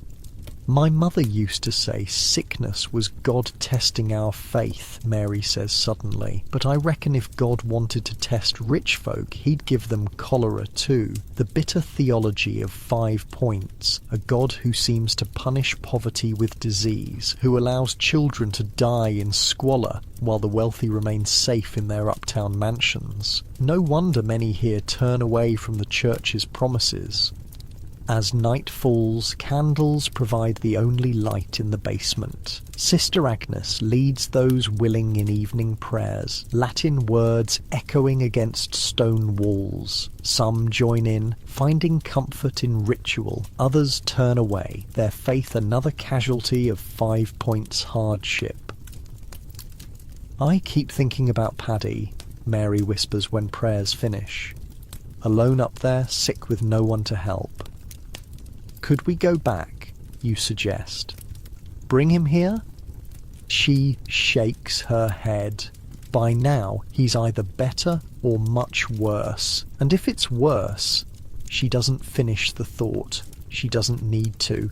Sleep comes fitfully on the hard church floor, not like your soft bed back home, with its clean sheets and absence of epidemic disease. Around you, others toss and turn, cough and whisper. A child cries out from a nightmare. An old man prays continuously under his breath. Latin phrases a shield against invisible terrors. You wake at dawn to a nun gently shaking your shoulder. "Wake up," she urges. "The health inspectors are coming. They need to clear the church." Half asleep, you gather your few possessions, joining the shuffle of displaced people returning to streets that offer no sanctuary. Outside, 5 Points is transformed yet again, this time by fear rather than celebration. A bell tolls in the distance, not for services, but marking another death. Then another bell joins in, and another. The epidemic has grown overnight, the toll rising with the sun. We should check on Paddy, Mary says, though her tone suggests she expects the worst. The walk to Mulberry Bend feels longer today, each step weighted with dread. The streets are even emptier than yesterday, those who can stay inside doing so. Those who can't, who must work or starve, move quickly, avoiding contact. Paddy's building stands as before, but something's changed. No faces at windows, no sounds of life, and on the door, a newly painted red X, the mark of quarantine. "No," Mary whispers, her face draining of colour. "No, no, no." A police officer blocks your approach. "Building's under quarantine," he states flatly. "No one in or out." "But our friend's in there," Mary protests. "Paddy Mulligan, 3rd floor." The officer's face softens slightly. "Mulligan? They took him to Bellevue Hospital last night. Bad case." "He's alive?" Hope creeps into Mary's voice. "Was when they loaded him. That's all I know." It's something, a sliver of possibility in an otherwise hopeless situation. Bellevue, New York's oldest public hospital, offers little better than the tenements in terms of medical care, but at least Paddy isn't alone in his room, waiting for death. "What about the others?" you ask, gesturing towards the building. The officer's face closes again, either at the hospital or the morgue. Building's empty now, they're fumigating it today. The casual brutality of epidemic management in 1850s New York: empty the infected buildings, send the sick to overwhelmed hospitals, bury the dead in mass graves, and fumigate with chemicals that do nothing against bacteria they don't know exists. Then reopen the buildings and start the cycle again with the next wave of desperate tenants. "We should go uptown again," Mary says as you walk away. "Work while we can. Cholera waits for no one." The grim joke falls flat, but you understand her need to keep moving, keep working. In 5 Points, stopping means dying, whether from disease or starvation or violence. There is no rest, no recovery time, no moment to process the continuous trauma. You spend the day as before, picking through trash heaps for salvageable rags, now with the added fear of contamination. Every cough nearby makes you flinch. Every pale face suggests incipient disease. The coins you receive in payment might carry death on their surfaces. My sister survived the 32 outbreak, Mary offers as you work. Said half her building died, including our parents. She was sick too, but pulled through somehow. Said she was never the same after, weaker, tired all the time. These small personal histories emerge throughout the day. Everyone in 5 Points has a cholera story, a typhus story, a tuberculosis story. Disease is not an interruption to normal life. It's a recurring feature, as predictable as winter cold or summer heat. By evening, rumours spread of declining new cases, though whether true or wishful thinking is impossible to tell. The death carts seem less numerous, but that could mean the dead are simply waiting longer for collection. You and Mary find space in a different church basement, this one even more crowded than last night's. People sleep sitting up against walls, children curled in parents' laps. The air is thick with body odour, fear, and the sweet sour smell of illness. "Tomorrow we try the hospital," Mary decides, speaking softly in the darkness. "See about Paddy."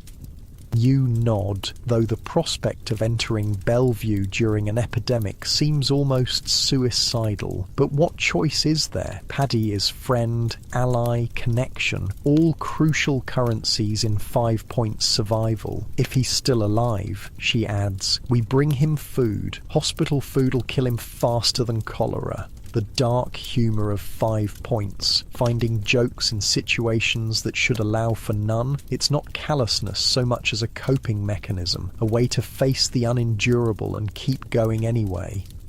As you drift toward uneasy sleep, you reflect on how quickly the neighbourhood's fragile equilibrium shattered in the face of disease. Yesterday's vibrant community, with its dances and drinks and bare-knuckle fights, has retreated behind closed doors. The precarious social fabric that makes life bearable in America's worst slum stretches thinner with each death.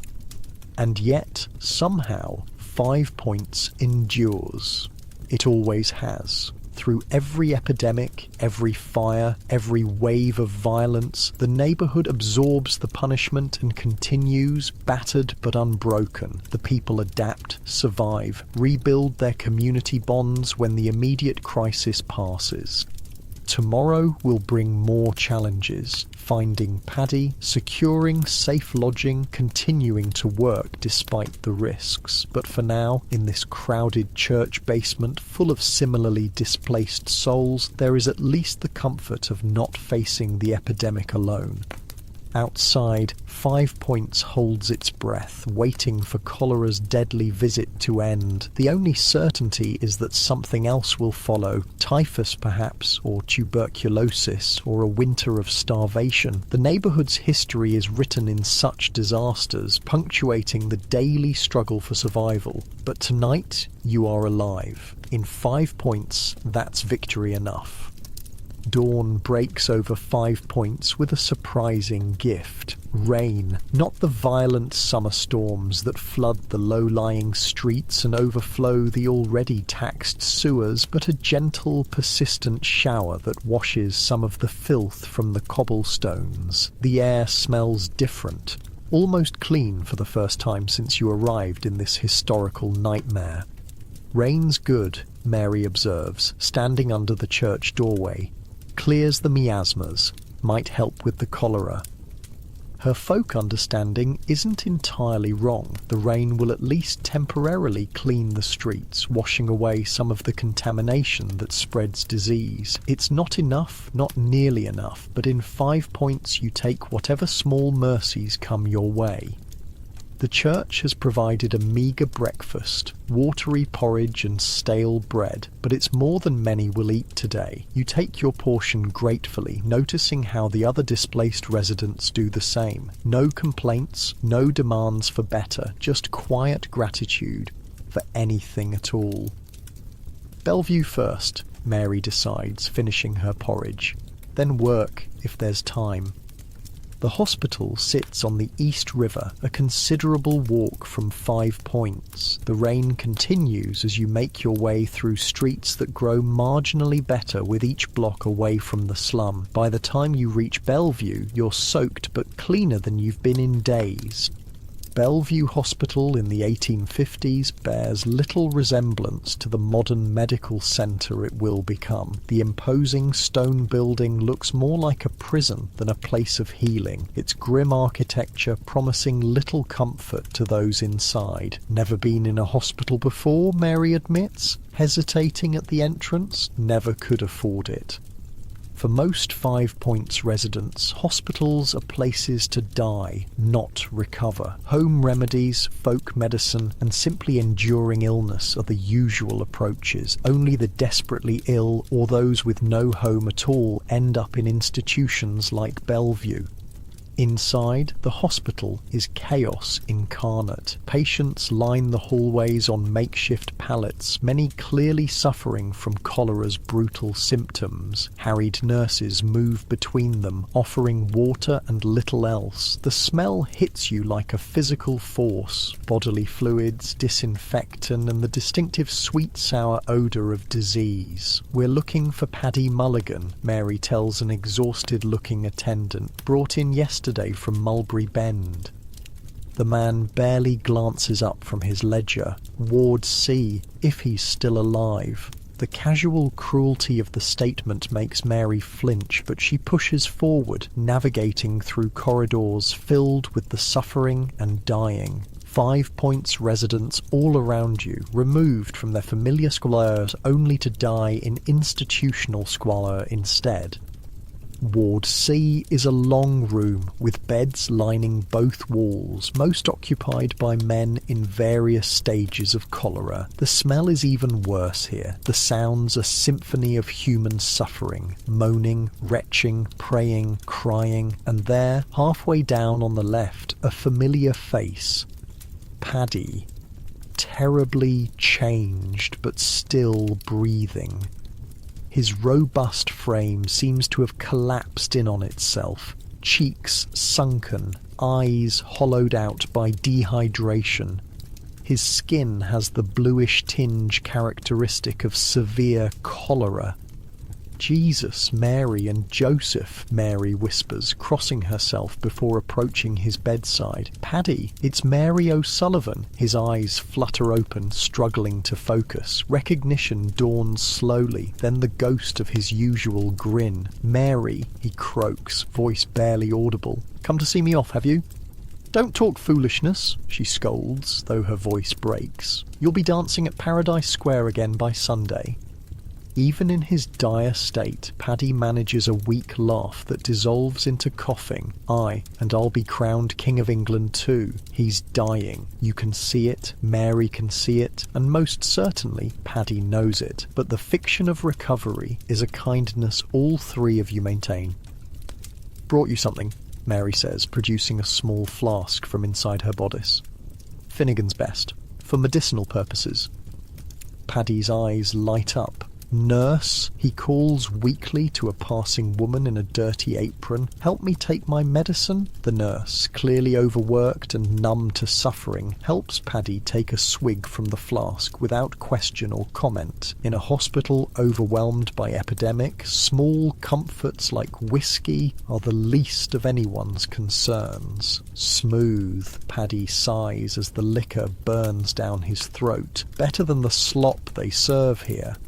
"What are they giving you?" Mary asks, looking around for any sign of medical treatment. "Water with salt, something to make me shit more, like I needed help with that," he grimaces. "Doctor came by once, said I was a textbook case, whatever that means." The treatment sounds barbaric to modern ears, but it's actually not far off from current cholera protocols, replacing fluids and electrolytes. The problem is that 1850s medicine doesn't understand dosages or sterile technique, making their treatments as likely to kill as cure. The sisters come by. Paddy continues, his voice growing weaker. "Pray over us. Offer last rites when it's time." Last rites, extreme unction, the final sacrament for the dying. Mary crosses herself again, muttering what sounds like a protective prayer. "Not for me yet," Paddy insists with a flash of his old spirit. Devil's not ready for Paddy Mulligan. Too much competition.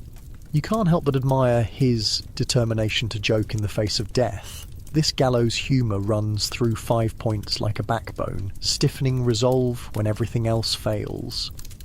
"Anyone been to see you?" Mary asks, adjusting his sweat-soaked pillow. "Sullivan Brothers came yesterday, brought cards, played a few hands." His cracked lips twist in a smile. "I won 3 cents. Think they let me?" The simple kindness of this gesture, men taking time from their own struggles to visit a sick friend, deliberately losing at cards to give him a final victory, catches in your throat. 5 Points may be America's most notorious slum, but its residents still find ways to honour their humanity. "And Kate?" Mary asks carefully. Paddy's face clouds. "Hasn't come, probably doesn't know." A pause. "If I don't make it, tell her I asked for her." It's clear from Mary's expression that there is no Kate, at least not anymore. Another 5 points reality. Relationships as fragile as everything else, broken by disease, distance or desperation. I'll tell her, Mary promises, the lie an act of mercy. A commotion erupts at the far end of the ward. A patient convulsing in the final stages of cholera, nurses rushing to hold him down. Paddy watches with the detached interest of someone who might soon share the same fate. "You should go," he says, turning back to Mary. "Not safe here, and I'm tired." "We'll come tomorrow," Mary promises, though all three of you know it's likely a promise she won't need to keep. Paddy fumbles for her hand, gripping it with surprising strength. "You're a good girl, Mary O'Sullivan. Too good for the points." "And you're a terrible liar, Paddy Mulligan," she responds, but leans down to kiss his forehead all the same. Outside the hospital, Mary walks in silence for several blocks, rain mingling with tears she won't acknowledge. Finally, she stops, taking a deep breath. "He'll not last the night," she says flatly. "I've seen enough cholera to know." "I'm sorry," you offer inadequately. "Sorry don't help," she replies, echoing her earlier sentiment. Then, more softly, "But thank you all the same."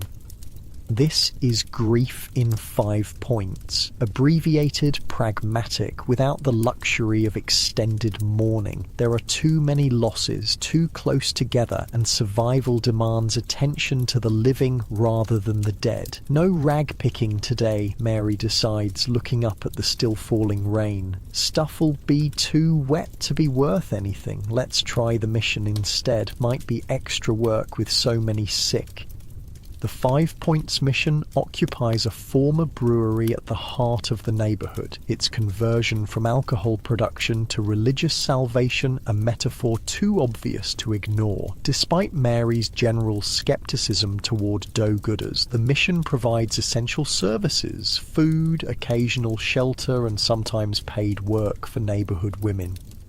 Mrs. O'Sullivan greets the mission superintendent, a stern-faced woman with surprisingly kind eyes. "We wondered if you'd come today. We're short-handed with the epidemic." "Ready to work, ma'am," Mary responds, slipping easily into the deference expected by charity providers. "My cousin, too."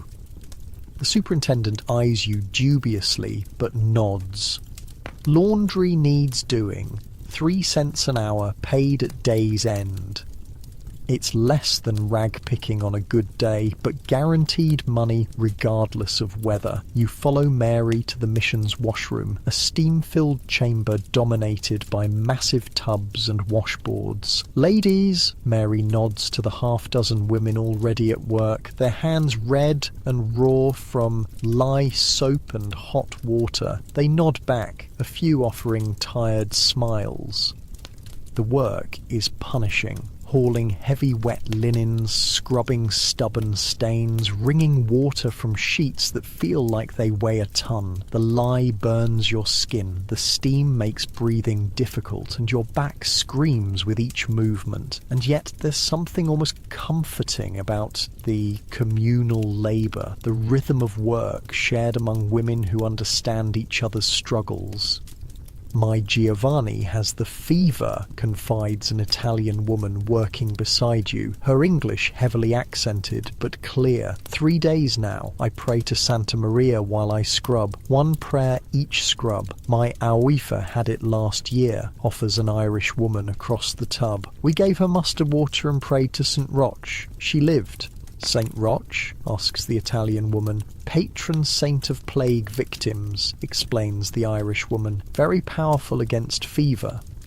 The exchange of folk remedies and protective saints continues as you work, practical advice mingled with spiritual comfort passed between women of different backgrounds united by common threats. Each has a story of survival or loss, a remedy tried, a prayer offered. "My mother said onions in the sick room draw out the poison," offers a German woman, wringing a sheet with practiced efficiency. "Put one under the bed, it turns black when it absorbs the disease." "Hot mustard plaster on the belly," counters a black woman, her arms muscled from years of similar labour, draws out the cold that causes the purging. None of these remedies would impress modern medicine, but they represent something vital, agency in the face of overwhelming powerlessness. When doctors are scarce or ineffective, when hospitals are feared death houses, these traditional practices provide both practical action and psychological comfort. "My neighbour lost 3 children in 3 days, says a quiet voice, stopping the conversation cold. Nothing helped, nothing. The shared reality of 5 points reasserts itself. Sometimes nothing works. Sometimes everyone dies. Sometimes all the prayers and poultices and protective rituals in the world can't save those you love.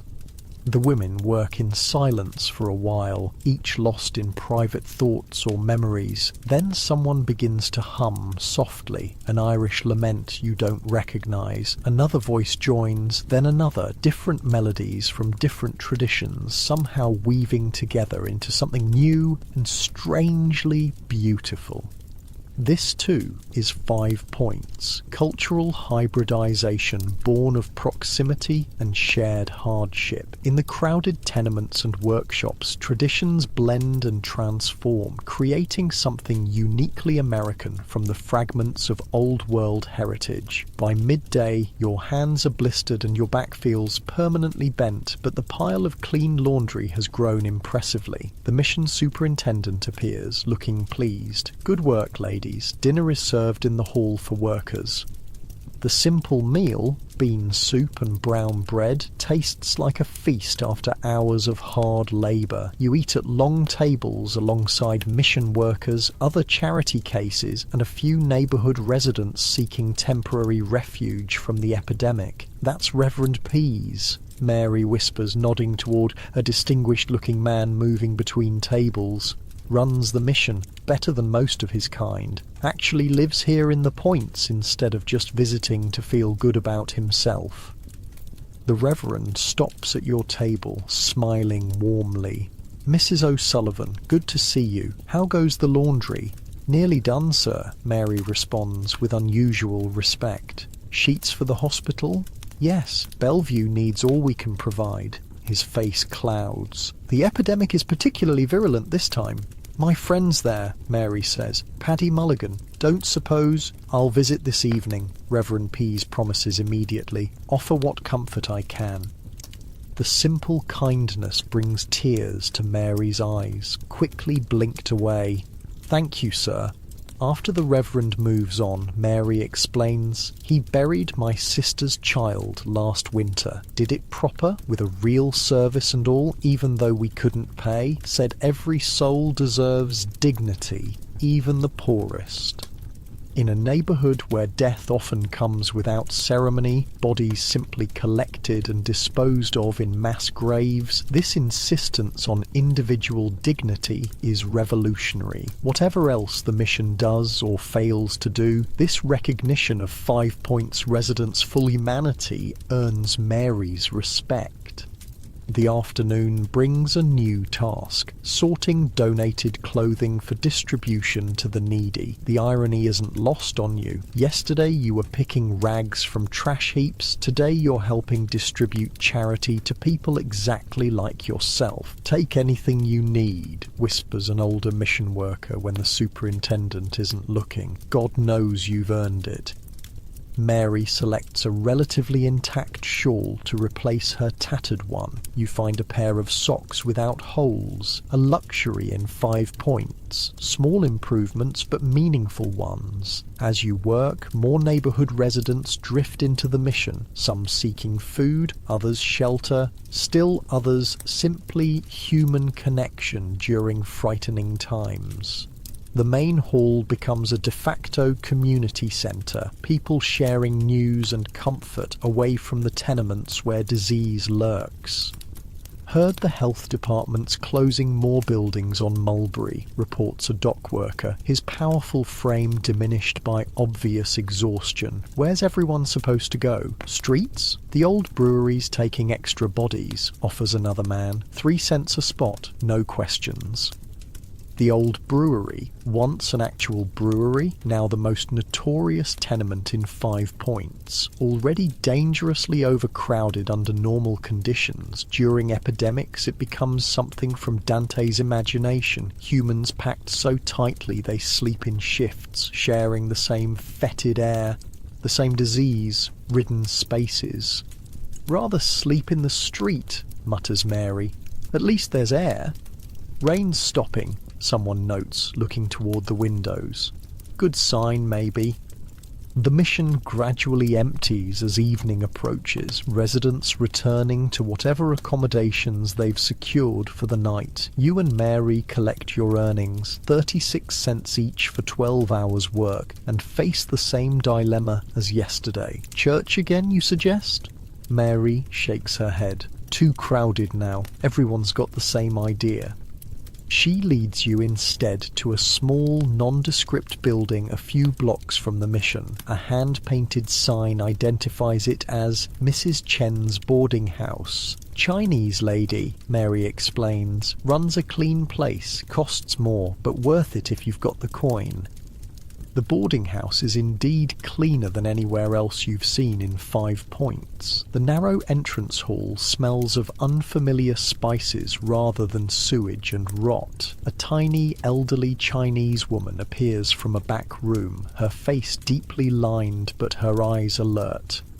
"Mrs. O'Sullivan!" she greets Mary in accented but clear English. "You need room?" "For 2, if you've got it, Mrs. Chen." The old woman studies you both, then nods. 50 cents. Clean bed, no drunks, no fighting. It's expensive by 5 point standards, nearly a day's wages for a night's lodging, but Mary pays without hesitation. "Cheaper than a funeral," she mutters as she counts out the coins. Mrs. Chen leads you upstairs to a small room with 2 narrow beds. Actual beds, with frames and thin mattresses, not just floor space. The luxury is almost shocking after your previous accommodations. "Clean sheets," Mrs. Chen says proudly. "Wash hands before sleeping." She points to a basin of water in the corner. "No visitors, no noise after 9. When she leaves, Mary sighs deeply, sinking onto one of the beds. Worth every penny, she decides, especially during cholera time. She keeps it clean.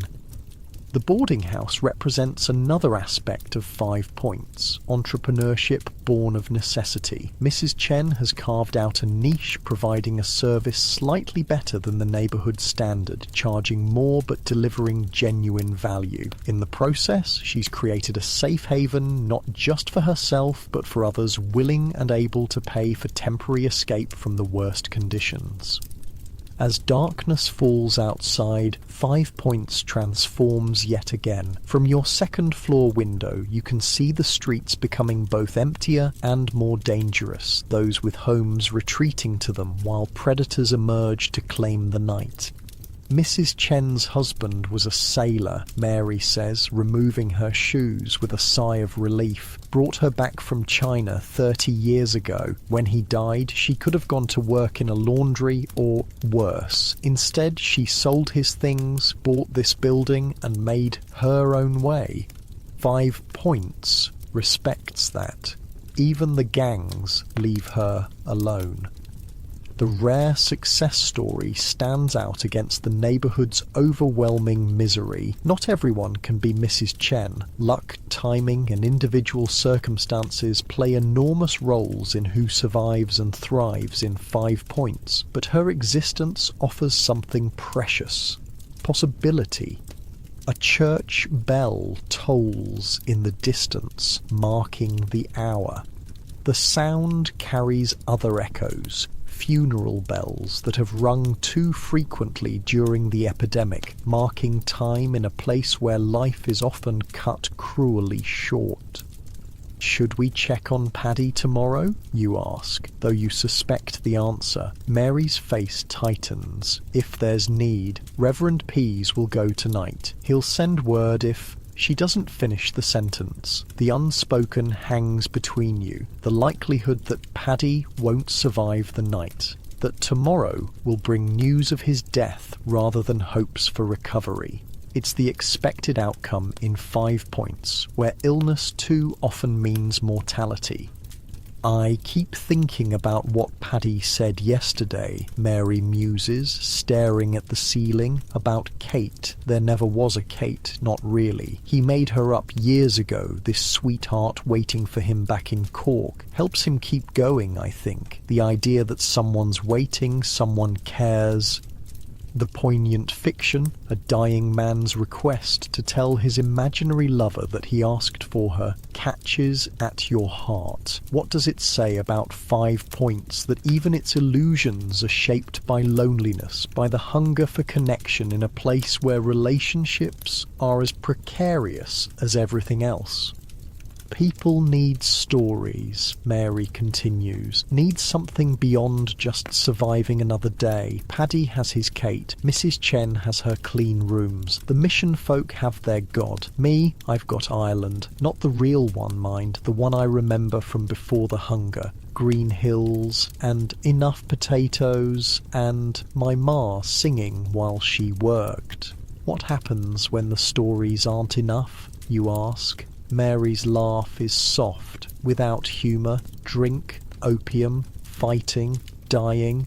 You've seen it all around you.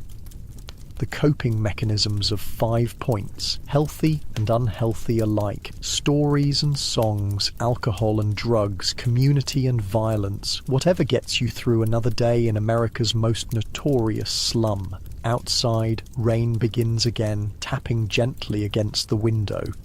The sound is almost soothing, a natural rhythm against the human chaos of 5 Points. You lie on your bed, a real bed, not a floor space, and listen to Mary's breathing gradually slow as she drifts towards sleep. Tomorrow will bring new challenges, work, food, the likely news of Paddy's death. The epidemic may worsen or begin to recede. The neighbourhood will continue its perpetual struggle for survival, its residents finding ways to endure conditions that should be unbearable. But tonight, in this clean room with its narrow but comfortable bed, you've found a moment of respite in the storm. Like the residents of 5 Points, you've learned to appreciate small mercies. Clean sheets, a roof that doesn't leak, walls that provide actual privacy. Your world back home, with its endless comforts and conveniences, seems impossibly distant. 5 Points has changed your perspective, shown you how thin the veneer of civilization really is, how quickly humans can adapt to conditions that should break them. As sleep approaches, Mary murmurs something in Irish, a prayer perhaps, or just a fragment of those remembered green hills. Even in the depths of 5 Points, dreams survive. Perhaps that, more than anything, explains how its residents endure. Morning comes with a gentle knock at the door. Mrs. Chen stands there, her lined face sombre. "Message for Mrs. O'Sullivan," she says, handing Mary a folded note. "From Mission." Mary opens it with fingers that tremble slightly, reads the few lines, then closes her eyes. She doesn't need to say anything. Paddy Mulligan, survivor of dockyard brawls and police beatings, veteran of 1,000 5 Points hardships, has lost his final battle with cholera. "The funeral's this afternoon," she says quietly. "Reverend Pease arranged it. A proper burial, not the potter's field." This is a significant kindness in 5 points, where most cholera victims end up in mass graves on Hart Island, unmarked and unmourned. A proper burial with a marked grave is a luxury few can afford. "He had no family here, but he was liked," Mary explains as you both dress for the day. The mission sometimes does this, buries those who'd otherwise go unclaimed, gives us a chance to say goodbye proper. The funeral is held in the small cemetery behind the mission church, a patch of ground that somehow remains consecrated despite the surrounding squalor. A dozen or so people gather, dock workers who knew Paddy, women from the laundry, Reverend Pease in his clerical collar, and you and Mary. The service is brief but dignified. Paddy's plain pine coffin sits beside a freshly dug grave as Reverend Pease speaks words of comfort that sound almost believable, even in 5 points. Paddy Mulligan was known to many of us as a friend, a hard worker, a man of good humour even in difficult times, the Reverend says. Though his life was not easy, he faced each day with courage and kindness. May he find in death the peace that often eluded him in life. The simple eulogy feels more genuine than flowery sentiments would have. 5 points doesn't allow for illusions about the hardships of life or the frequency of death. What it does allow for, sometimes, is recognition of the humanity that persists despite everything. After the service, a few of the dock workers approach Mary. "We took up a collection," one says gruffly, handing her a small cloth bag that clinks with coins. "For Paddy's stone. Ain't right for him to go without a marker." Mary's eyes fill with tears that, for once, she doesn't try to hide. "He'd have done the same for any of you," she says simply. This is 5 points at its most revealing. A community cobbled together from desperation and necessity, yet capable of profound generosity. From the little they have. The men who collected pennies for Paddy's gravestone will go without meals to make it happen, but they do it anyway. Some bonds transcend even the brutal mathematics of survival. As the small group disperses, Reverend Pease approaches you and Mary. "The epidemic seems to be waning," he offers. "Fewer new cases reported yesterday. Thank God for small mercies," Mary responds, genuine relief in her voice. "Indeed," the Reverend hesitates. "Mrs. O'Sullivan, the mission has a proposition for you. We've lost several of our regular laundry workers to the sickness. We could use someone experienced, someone who knows the neighbourhood. Full-time work, room and board included."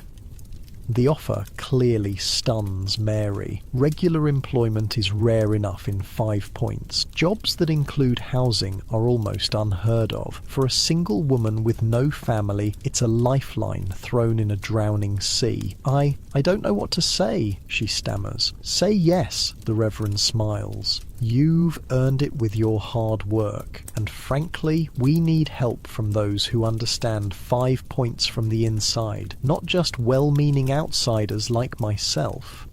"Then yes," Mary decides, squeezing your hand in excitement. "Yes, I accept." As you walk back from the cemetery, Mary seems transformed, not just by grief for Paddy, but by the unexpected opportunity. For perhaps the first time since you met her, she looks toward the future with something resembling hope. "It's not much," she acknowledges. "Laundry work is hard, and the mission folk can be stiff-necked about their rules, but a real bed every night, regular meals, maybe even put aside a few pennies for something better someday." In 5 points, such modest ambitions represent wild optimism. Most residents can't see beyond the next meal, the next night's lodging. Planning for someday is a luxury afforded to those with at least minimal security. "What about you?" she asks suddenly. "Will you stay in the points?" The question catches you off guard. In the intensity of experiencing 5 points, you've almost forgotten your status as a temporary visitor to this historical nightmare. Unlike Mary, you have an escape route, back to your own time, your own comfortable life with its clean water and antibiotics and absence of cholera. I don't think I'll be here much longer, you answer truthfully. She nods, unsurprised. Not many stay who have a choice. Can't blame them.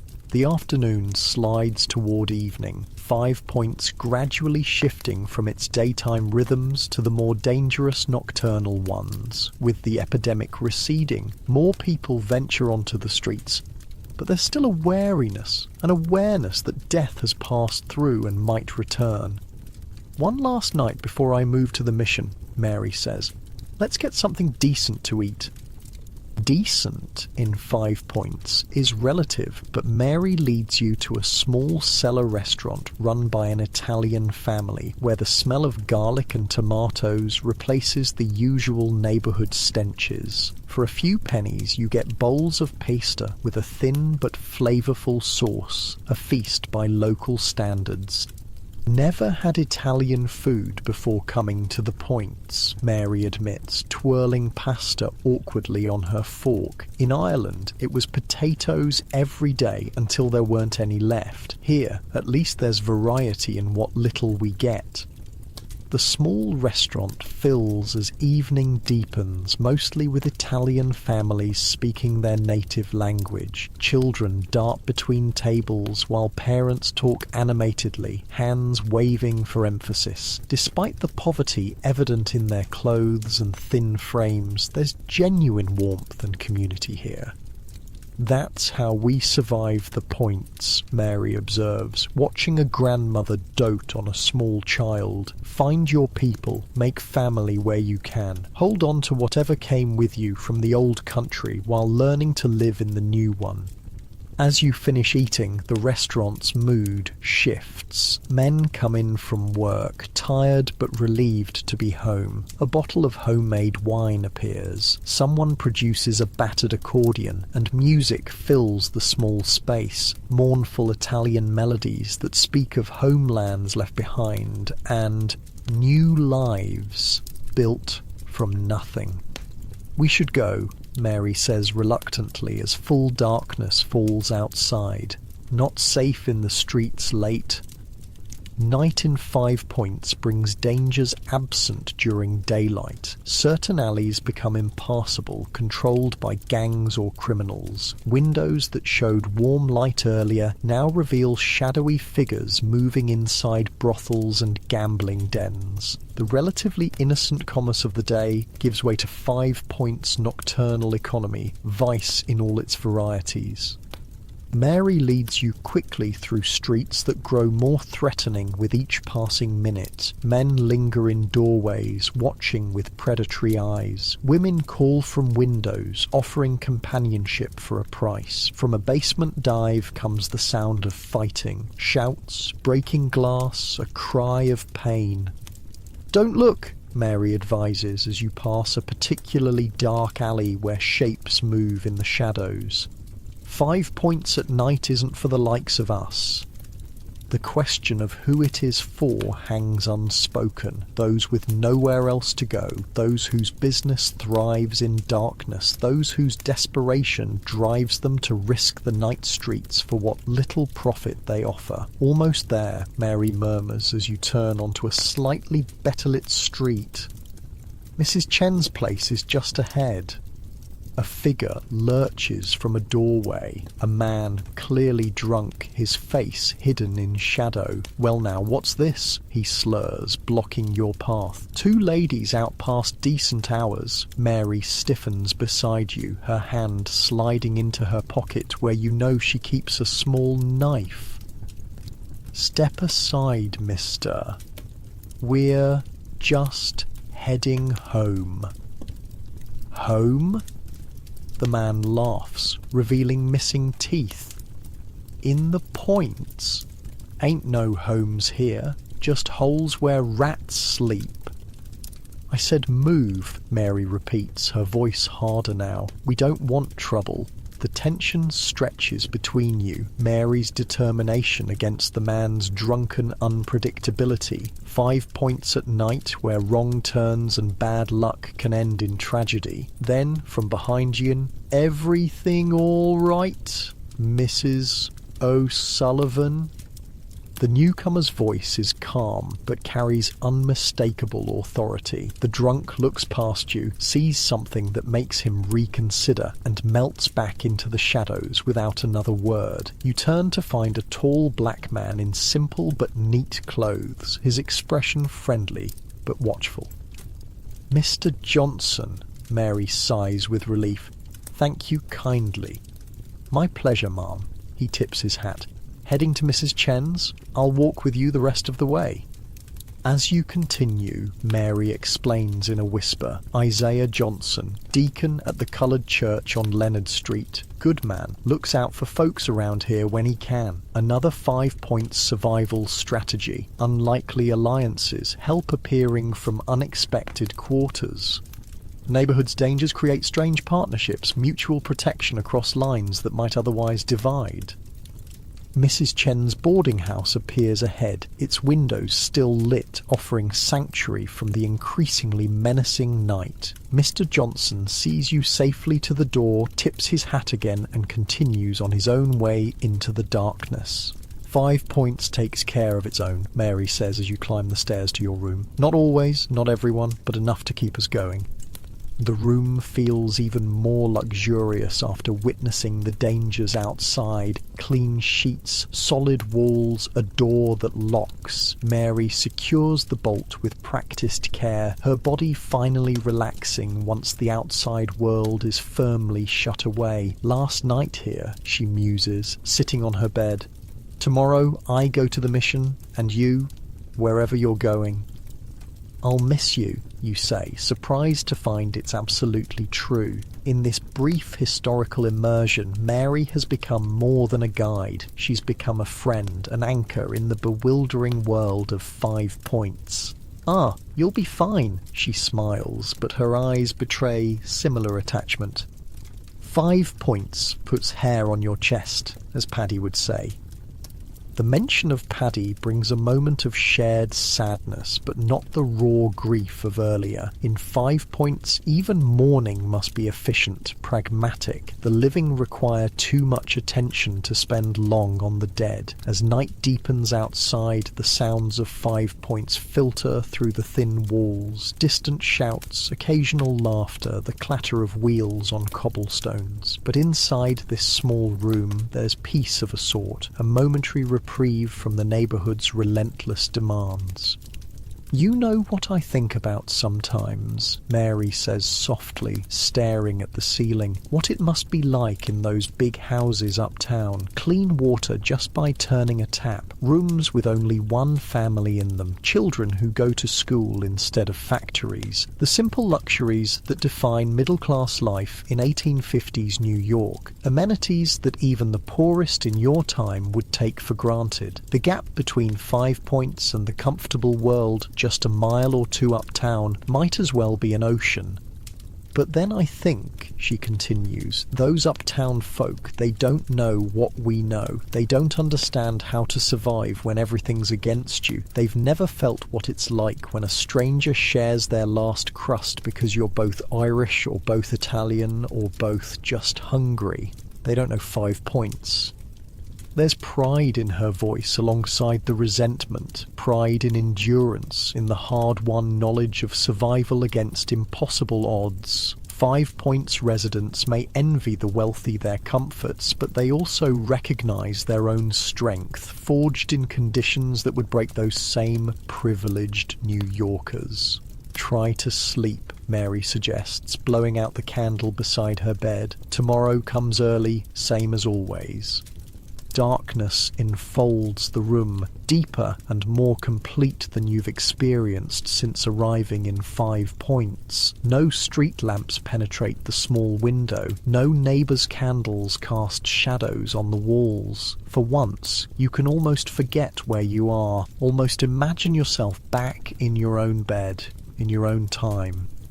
Outside, 5 Points continues its nocturnal existence. The gambling dens and brothels will operate until dawn. The gangs will claim their territories until daylight drives them to cover. The most desperate will seek shelter in doorways and alleys until morning allows more dignified accommodations. But inside this small room, with its clean sheets and solid door, sleep approaches like a merciful visitor. Your body, aching from unaccustomed labour and stress, gradually relaxes. Your mind, overwhelmed by the constant sensory assault of 5 Points, begins to quiet. Mary's breathing deepens beside you, becoming the rhythmic pattern of sleep. Despite everything, the poverty, the disease, the constant struggle, she's found enough peace to rest. It's perhaps the most remarkable 5 Points survival skill of all, the ability to find moments of tranquility in a place designed to destroy it. As you drift towards sleep yourself, you reflect on what you've witnessed in this historical nightmare. The 5 Points slum was real, its conditions as horrific as any description could capture. People lived and died in circumstances that modern Americans would consider unsurvivable. They endured disease, starvation, violence, and exploitation that would break most spirits. And yet, they survived. Not all of them. Paddy didn't, and countless others succumbed to 5 Points' many hazards, but enough persisted to build communities, to create culture, to pass on their resilience to children who would eventually leave the slum for better circumstances. 5 Points was America at its worst, but also, paradoxically, America at its most determined. Immigrants and outcasts who refused to disappear despite every force aligned against them. Your own bed back home awaits your return, clean, comfortable, free of bedbugs and cholera and the constant precarity of 1850s slum life. You'll never again turn a tap without remembering the 5 Points water pump, never throw away food without thinking of those who scavenged for meals, never take modern medicine for granted after seeing what cholera did to Paddy. The lessons of 5 Points settle over you like a blanket, not comfortable but necessary. This was part of America's story, a chapter often glossed over in favour of more triumphant narratives. But understanding 5 Points means understanding something essential about the foundation upon which modern America was built, the exploitation, the suffering, but also the incredible human capacity for adaptation and persistence. Mary murmurs something in her sleep, a word, a name, perhaps a fragment of prayer. Even unconscious, she carries 5 Points with her, its rhythms and demands never fully absent, but for now she rests, her body gathering strength for tomorrow's challenges. And you too find yourself sliding deeper towards sleep, the hardships of 5 Points gradually fading as consciousness recedes. Your breathing slows, matching Mary's restful rhythm. Your thoughts grow less distinct, more dreamlike. The weight of historical witness lifts, replaced by the lightness that comes before true sleep. In your time, 5 Points no longer exists. Demolished, rebuilt, reimagined as Chinatown, as courthouses, as modern apartment buildings with proper plumbing and ventilation. The people who suffered and survived there are long gone, their stories mostly forgotten except by historians and descendants who may never know the full truth of what their ancestors endured. But for these few moments you've walked their streets, breathed their air, witnessed their struggles and small victories. You've seen 5 Points not as a historical abstraction, but as a living community of people who, despite everything, maintained their humanity in conditions designed to strip it away. As sleep finally claims you, 5 points recedes like an ebbing tide, its lessons absorbed but its hardships thankfully left behind. Unlike Mary, unlike Paddy, unlike the thousands who had no choice but to wake tomorrow in America's most notorious slum, you can return to comfort, to safety, to the countless luxuries that would seem miraculous to 5 Points residents. Your last conscious thought is gratitude for modern medicine, for clean water, for regulations that prevent such slums from existing in America today, and perhaps also gratitude for this glimpse into a past that, however harsh, helped shape the present you'll return to. 5 Points fades completely now, replaced by the deep, healing peace of sleep. Your breathing slows, your body relaxes fully, and you drift into dreams far removed from tenements and cholera and struggling immigrants in a hostile new land. Sleep comes, as it eventually did even in 5 Points, offering temporary escape from hardship and renewal for tomorrow's challenges. But unlike those who slept in those crowded tenements, your sleep can be peaceful, secure in the knowledge that morning will bring comforts they could scarcely imagine. Rest now and carry their memory gently into your dreams.